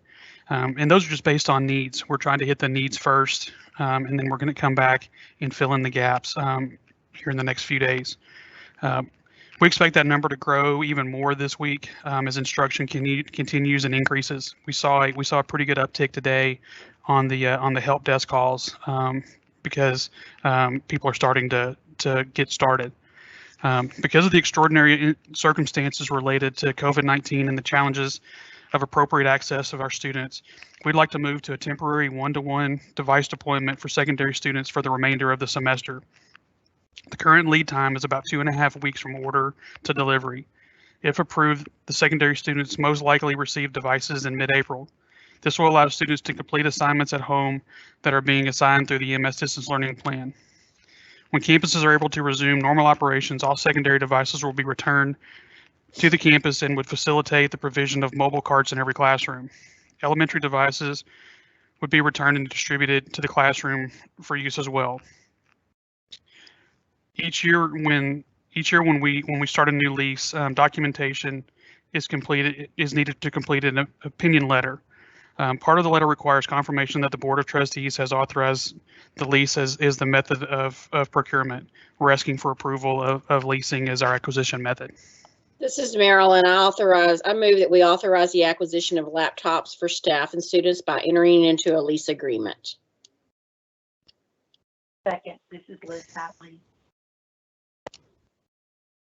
All right, I have a motion by Dr. Tolbert and a second by Liz Hatley that we enter into the acquisition of laptops for students and staff with the lease agreement. We'll now take a roll call vote. Dr. Tolbert? Yay. Thank you, Dr. Tolbert. I've recorded your vote in favor of item 3B, computer replacements by Elise. Paige Ring? Yay. Thank you, Paige. I've recorded your vote in favor of item 3B, computer replacement via lease. Tim Daughtry? Yay. Thank you, Tim Daughtry. I've recorded your vote in favor of item 3B, computer replacement by lease. William Bowes? Yay. Thank you, William Bowes. I've recorded your vote in favor of item 3B, computer replacements by lease. Liz Hatley? Yay. Thank you, Liz Hatley. I've recorded your vote in favor of item 3B, computer replacements by lease. Donna Webb? Yay.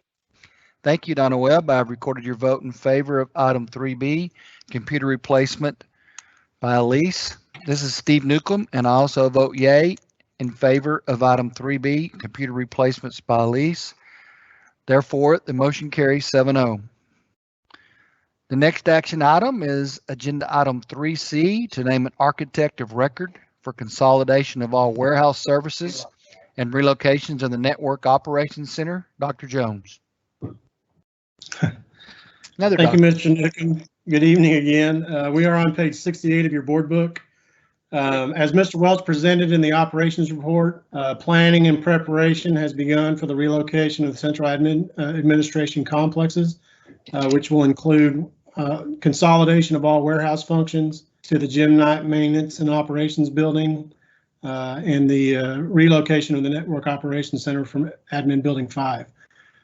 These relocations will require an expansion of the operations building to accommodate several items: freezers, walk-in coolers, technology storage, curriculum warehouse functions.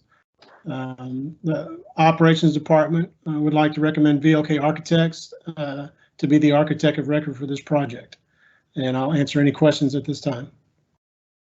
This is Donna Webb. I move we approve VLK Architects as the architect of record for the consolidation of all warehouse services and relocation of the Network Operations Center. This is Marilyn Tolbert. I second.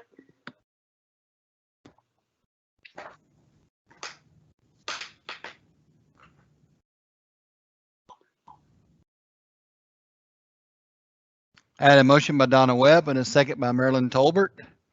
Are there any questions? Hearing none, we'll now proceed to vote. Dr. Tolbert? Yay. Thank you, Dr. Tolbert. I've recorded your vote in favor of item 3C, approving VLK Architect as the architect of record. Paige Ring? Yay. Thank you, Paige Ring. I've recorded your vote in favor of item 3C, approving VLK as the architect of record. Tim Daughtry? Yay. Thank you, Tim Daughtry. I've recorded your vote in favor of item 3C, VLK as the architect of record. William Bowes? Yay. Thank you, William Bowes. I've recorded your vote in favor of item 3C, approving VLK architect as the architect of record. Liz Hatley? Yay. Thank you, Liz Hatley. I've approved your vote. I've recorded your vote in favor of item 3C, approving VLK as the architect of record. Donna Webb? Yay. Thank you, Donna Webb. I've recorded your vote in favor of item 3C, appointing VLK architect of record. I, Steve Newcomb, also vote in favor of item 3C, approving VLK as the architect of records. Therefore, motion carries 7-0. Next is agenda item 3D. Mr. Shealy, I guess I will read this whole thing. Consider all matters incident and related to the issuance and sale of Eagle Mountain Saginaw Independent School District Unlimited Tax School Building Bonds, Series 2020, including the adoption of an order authorizing the issuance of such bonds, establishing parameters for the sale and issuance of such bonds, and delegating certain matters to authorized district officials. Mr. Shealy. This is Jim Shealy. Good evening. This is the agenda item related to the parameters order for the issuance of new building bonds. This is the one where we discussed whether we leave the rate at approximately 45 cents and end up with create with the refundings between around 30 million, or whether we raise the rate 50 cents and create capacity up to about 130 million or more. I would point out that the presentation that Josh presented earlier was based on current TAVs. Those TAVs were as of January 1st, 2019. We do not have the TAVs for January 1st, 2020. We have assumed an increase, but that increase is based on the prior 10 years. I anticipate it will be significantly higher than that. So the increase that we get in this year may be sufficient to cover the next 2 years. And after that, we have it holding steady. You know, at this point, most of the economists have indicated that recovery is likely to be a U-shape, where the economy will continue to go down until we get a hold of this pandemic.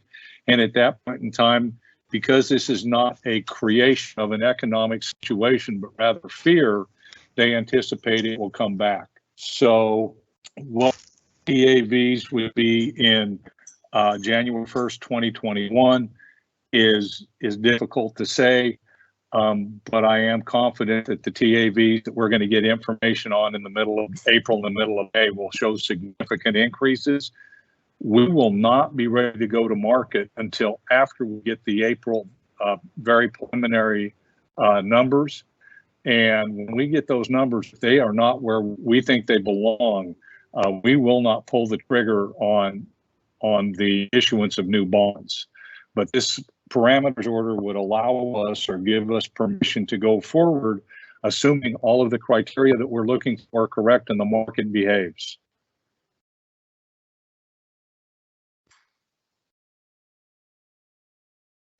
At this time, we would ask you to approve the parameters order that contains all matters incident and related to the issuance and sale of Eagle Mountain Saginaw Independent School District Unlimited Tax School Building Bonds Series 2020, including adoption of an order authorizing the issuance of such bonds, establishing parameters for the sale and issuance of such bonds, and delegating certain matters to authorized district officials. The projected tax rate based on the issuance of bonds under this parameters order shall not exceed, and we would ask you to complete that with a 45-cent or 50-cent or other number as the board would prefer. This is Tim Daughtry. I make a motion to approve what Jim said, and I would say at the 50-cent limit. Second, this is Donna. All right, Ramon. We have a motion by Tim Daughtry and a second by Donna Webb to approve the 2020 building bonds. The projected tax rate based on the issuance of bond under this parameter shall not exceed 50 cents. Are there any questions or comments?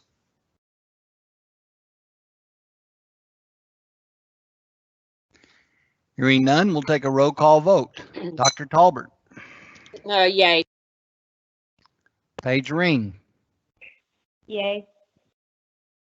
Tim Daughtry. Yay. Sorry, I'm supposed to record your votes. So I'm going to go back and clarify your votes. Thank you, Dr. Talbert. I've recorded your vote in favor of item 3D, approval of the tax rate issuance of bond under parameters not to exceed 50 cents. Paige Ring, thank you for your vote. I've recorded your vote in favor of item 3D, the projected tax rate based on the issuance of bond and the parameters should not exceed 50 cents. Thank you, Tim Daughtry. I've recorded your vote in favor of item 3D, the issuance of bonds under the parameters not to exceed 50 cents. William Bowes. Yay. Thank you, William Bowes. I've recorded your vote in favor of item 3D, projected tax rate on the issuance of bond under the parameters not exceed 50 cents. Liz Hatley. Yay. Thank you, Liz Hatley. I've recorded your vote in favor of item 3D, issuance of bonds under the parameters not to exceed 50 cents. Donna Webb. Yay. Thank you, Donna Webb. I've recorded your vote in favor of item 3D, issuance of bonds under the parameters shall not exceed 50 cents.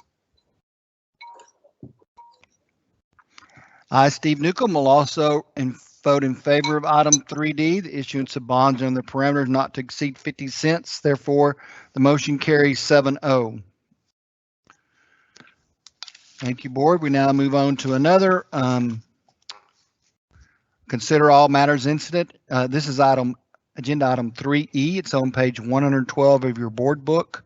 Consider all matters incident and related to the issuance and sale of Eagle Mountain Saginaw Independent School District Unlimited Tax Refunding Bonds, Series 220A, including the adoption of an order authorizing the issue of such bonds, establishing parameters for the sale and issuance of such bonds, and delegating certain matters to authorized district officials. Mr. Shealy.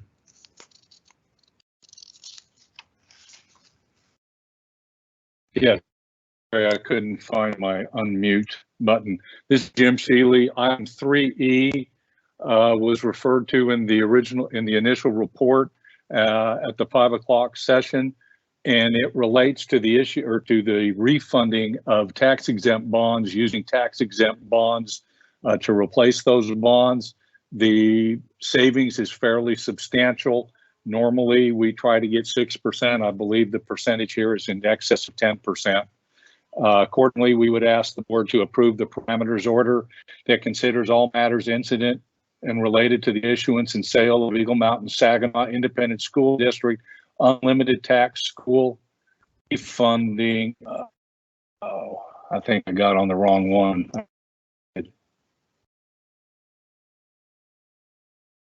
My computer does not want to. Oh, okay.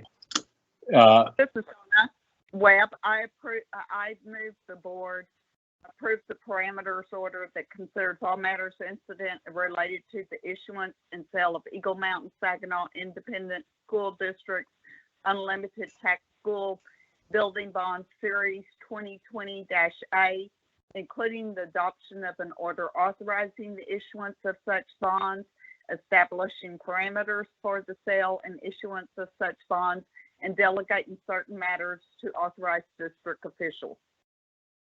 This is Liz Hatley. I second it. I have a motion by Donna Webb and a second by Liz Hatley on item 3E. Are there any questions? Hearing none, I'll now take the roll call vote. Dr. Tolbert? Yay. Thank you, Dr. Tolbert, for your vote. I've recorded your vote in favor of item 3E, the Series 220A bonds. Paige Ring? Yay. Thank you, Paige Ring. I have recorded your vote in favor of item 3E, Series 220A bond. Tim Daughtry? Yay. Thank you, Tim Daughtry. I've recorded your vote in favor of item 3E, Series 220A bonds. William Bowes? Yay. Thank you, William Bowes. I've recorded your vote in favor of item 3E, the Series 2020A bonds. Liz Hatley? Yay. Thank you, Liz Hatley. I've recorded your vote in favor of item 3E, Series 2020A bonds. Donna Webb? Yay. Thank you, Donna Webb. I've recorded your vote in favor of item 3E, Series 2020A bonds. This is Steve Newcomb. I also vote in favor of item 3E, the Series 2020A bonds. The motion carries 7-0. Our next is our final bond request of the night.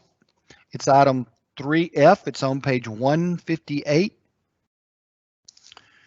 And it's to consider all matters incident and relating to the issuance and sale of Eagle Mountain Saginaw Independent School District Unlimited Tax Refunding Bonds, Series 220B, including the adoption of an order authorizing the issuance of such bonds, establishing parameters for the sale and issuance of such bonds, and delegating certain matters to authorized district officials. Mr. Shealy. This is the This is Paige Ring. I move that we approve the parameters order that considers all matters incident and related to the issuance and sale of Eagle Mountain Saginaw Independent School District Unlimited Tax School Building Bonds, Series 2020-B, including the adoption of an order authorizing the issuance of such bonds, establishing parameters for the sale and issuance of such bonds, and delegating certain matters to authorized district officials. This is Marilyn. Hold for a second. I have a motion by. This is Jim Shealy. Yeah, hold on a second, Jim. Newcomb. Yes. This is Jim. There is one correction I need to make in that motion. Please.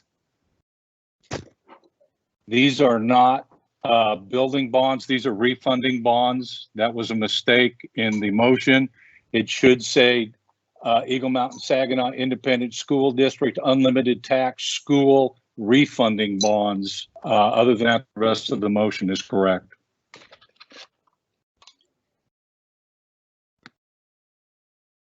Procedurally, do you need me to modify my motion?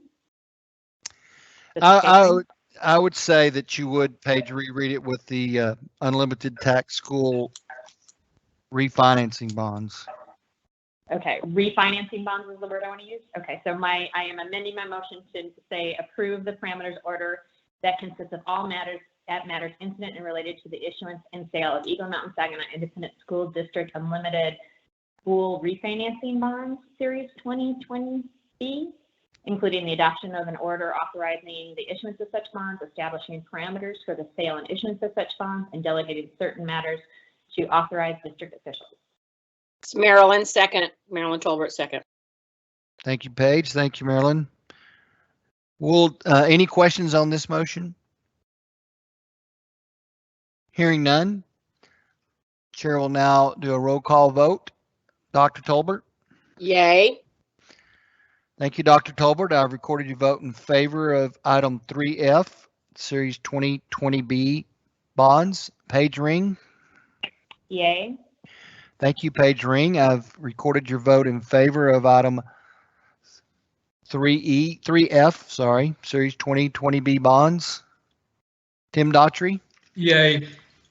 Thank you, Tim Daughtry. I've recorded your vote in favor of item 3F, Series 2020B bonds.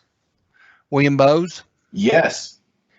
Thank you, William Bowes. I've recorded your enthusiastic vote in favor of item 3F, Series 2020B bonds. Liz Hatley? Yay. Thank you, Liz Hatley.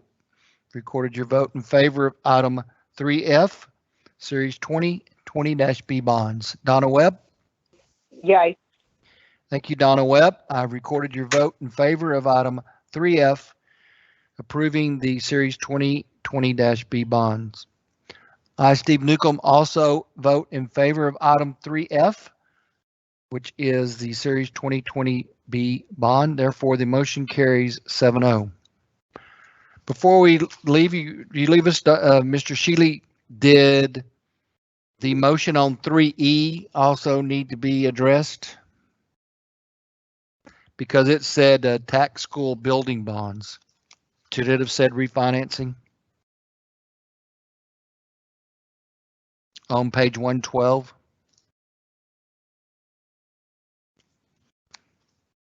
Mr. Shealy, we can't hear you.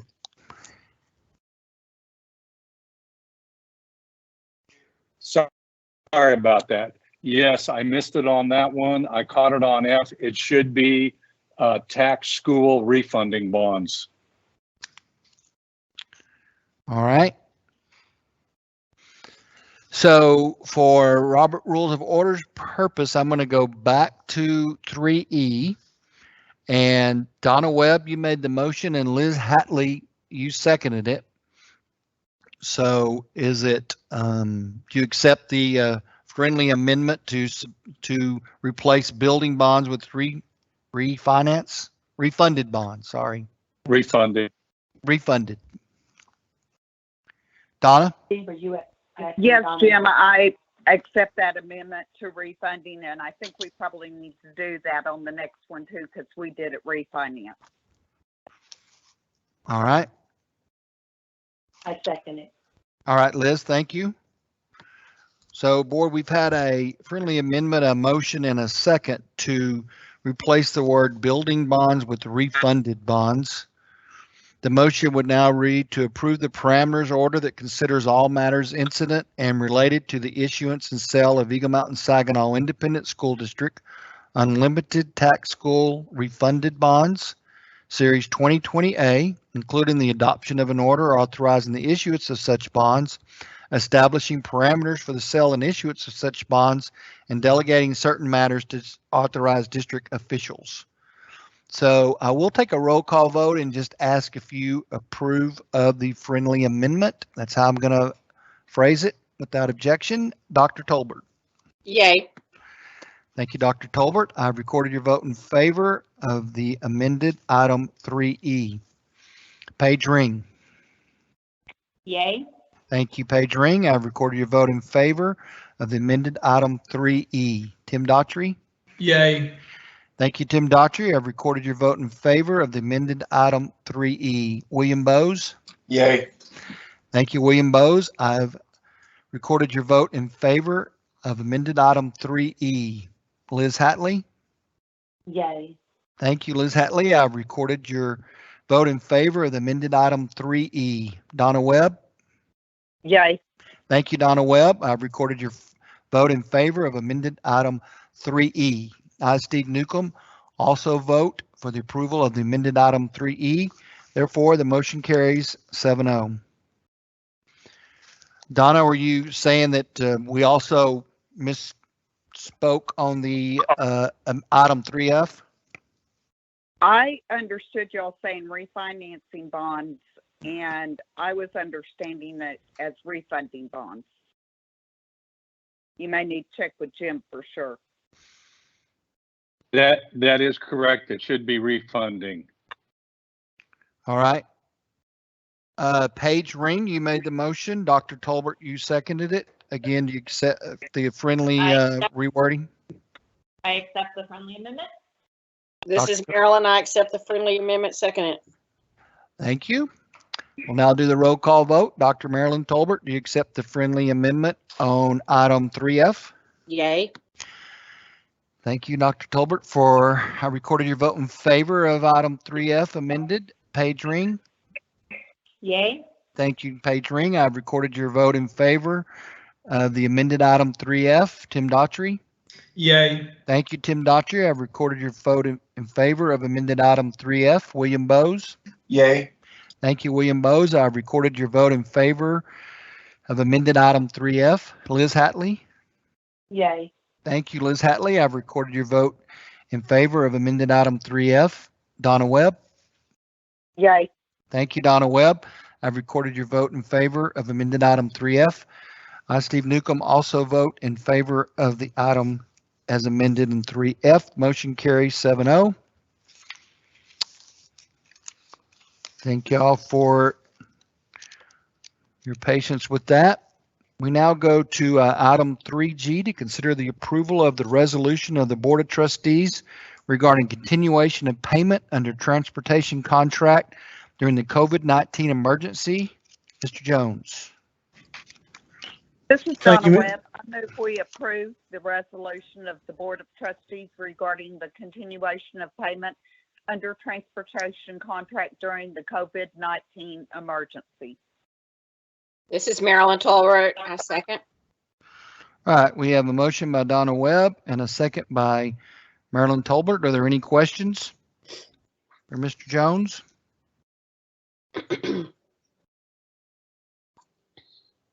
All right, hearing none, I'll do a roll call vote. Dr. Tolbert? Yay. Thank you, Dr. Tolbert. I've recorded your vote in approval of item 3G to approve the resolution of the Board of Trustees to continue payment under transportation contract during the COVID-19 emergency. From now on, I'll refer to this item as item 3G. Paige Ring. Yay. Thank you, Paige Ring. I've recorded your vote in favor of item 3G. Tim Daughtry. Yay. Thank you, Tim Daughtry. I've recorded your vote in favor of item 3G. William Bowes. Yay. Thank you, William Bowes. I've recorded your item in favor of item 3G. Liz Hatley. Yay. Thank you, Liz Hatley. I've recorded your vote in favor of item 3G. Donna Webb. Yay. Thank you, Donna Webb. I've recorded your vote in favor of item 3G.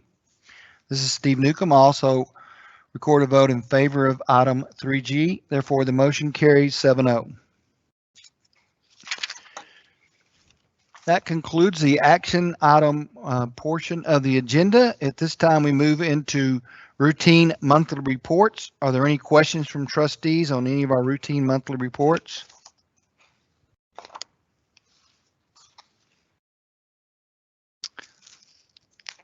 Hearing none, we'll move to the review of the 2020 board planning calendar. Dr. Chadwell. Yes, board members, we're on page 235 of the packet, and you'll see the items listed there in the packet for your review. Just to note, we will be bringing back a finance report and also operations report, including transportation and child nutrition, and continuing with staffing proposals. If there's any questions on any of these reports prior to the next board meeting or any other information you would like to know, please do not hesitate to reach out to me. Thank you, Dr. Chadwell. The next item on the agenda is the consent agenda. I'll entertain a motion for the consent agenda. This is Tim Daughtry. I make a motion to approve the consent agenda. Second, Liz Hatley. I have a motion by Tim Daughtry and a second by Liz Hatley to approve the consent agenda. Are there any questions? Hearing none, we'll take a roll call vote. Dr. Tolbert? Yay. Thank you, Dr. Tolbert. I've recorded your vote in favor of the consent agenda. Paige Ring. Yay. Thank you, Paige Ring. I've recorded your vote in favor of the consent agenda. Tim Daughtry. Yay. Thank you, Tim Daughtry. I've recorded your vote in favor of the consent agenda. William Bowes. Yay. Thank you, William Bowes. I've recorded your vote in favor of the consent agenda. Liz Hatley. Yay. Thank you, Liz Hatley. I've recorded your vote in favor of the consent agenda. Donna Webb. Yay. Thank you, Donna Webb. I've recorded your vote in favor of the consent agenda. I, Steve Newcomb, also vote in favor of the consent agenda. Therefore, the motion carries 7-0. The next item is the board's president and superintendent's announcements. Dr. Chabel, you want to go first? Yes, sir. I appreciate all the comments earlier regarding the work that's been done by our staff. I think there's a lot of people to thank. I'm going to start with our students who have gone through a lot during a difficult time, especially students like our seniors that are missing out on their senior spring semester. I know they want to look forward to it so they can then wish for getting out of school and have senioritis, but there's something about this last semester and all those special times and moments that you have that you're missing. And so just want to thank them for their patience and hard work during this difficult time. Of course, their parents who've been there to support them and have done so much to help, again, during the challenges we've had. Our educators, our teachers who have done such incredible creative work and have provided engaging and interesting work for our students. Our curriculum coordinators who have been working tirelessly to help support that work. Our technology staff, we know how dependent we are on technology right now, and they've exceeded every expectation and just continue to work diligently every day, and our administrative support as well. But also to make all this happen, there's operational staff. We have our maintenance and custodians, our safety and security staff, our child nutrition staff providing meals every day. All these individuals are working extremely hard on a daily basis to support on site the work that's being done. And of course, again, technology, everything has to run and be supported through technology. I do want to end with one positive number. We're providing 1,700 students breakfast and lunch every day. And our child nutrition staff have 6 different sites that we distribute meals from. And we've also been able to partner with the Tarrant County Food Bank, and also partnering with the YMCA for them to provide evening meals as well starting tomorrow. So a lot of wonderful work that's been done, including a number of church partners and nonprofit partners that are giving food out at these distribution sites. And so just on behalf of the school district, I just want to say thank you to everyone in the community that's listening and on all you've done to help support during such a challenging time, beyond just what's happening in our classrooms or at our homes now, but also what's happening with all of our families. Thank you. Thank you, Dr. Chabel. I also want to thank our leadership team and teachers, staff, and just all the employees for all the work they've done as we move forward during these times. The distance learning is going well. We appreciate all the work on that. Just continue our thoughts and prayers for our national, state, county, and city leaders as they have to make tough choices as we move forward. And I just want to thank each of my board members for working as a team throughout tonight and as always. It is currently 7:13 p.m.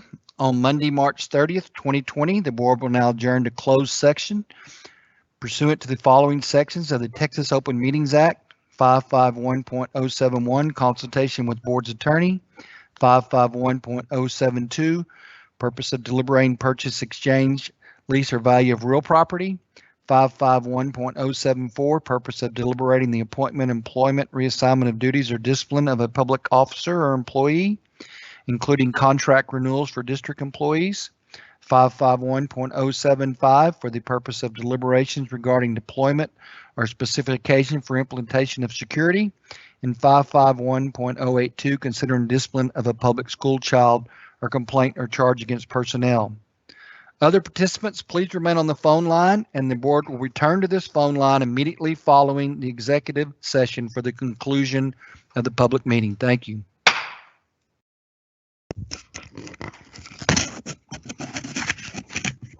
Multiple people are now exiting. Page ring. Is now exiting. Cleat. Is now exiting.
Donna Webb. Is now joining.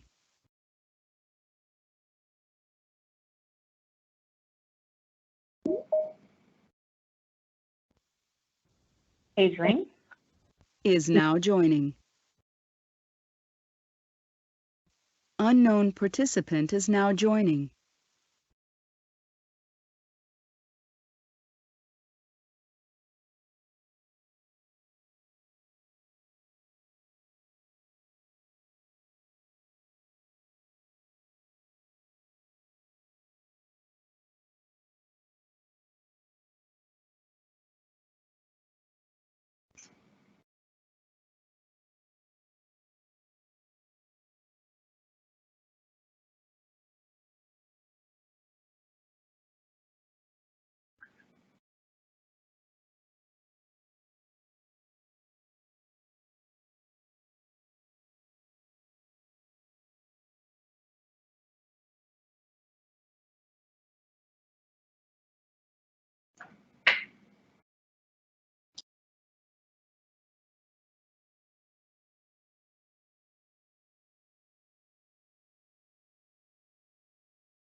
Unknown participant is now joining.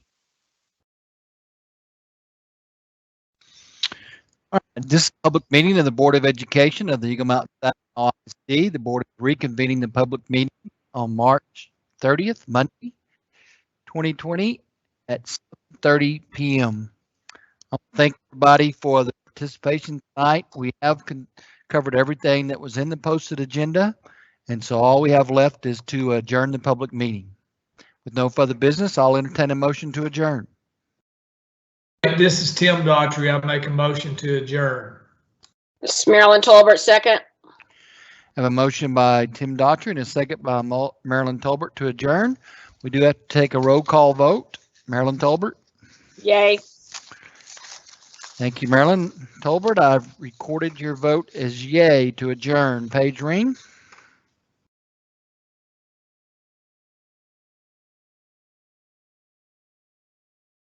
Waiting on Page Ring's response.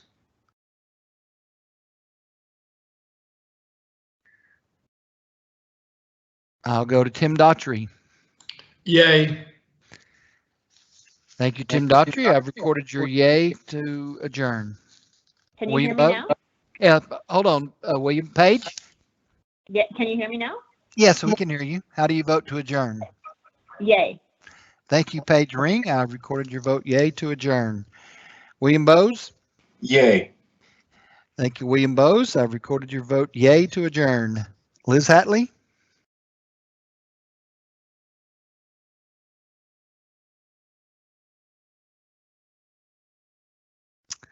Liz, we can't hear you, just so you know. I'll go to Donna Webb.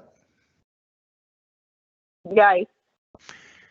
Thank you, Donna Webb. I've recorded your vote as yay to adjourn. Liz?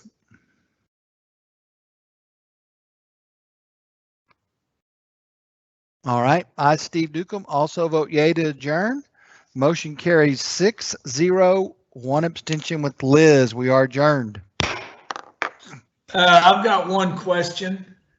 Okay. I know we're adjourned. Multiple people are now exiting. Is there any way I can be Dr. Tim Daughtry? We had several other doctors.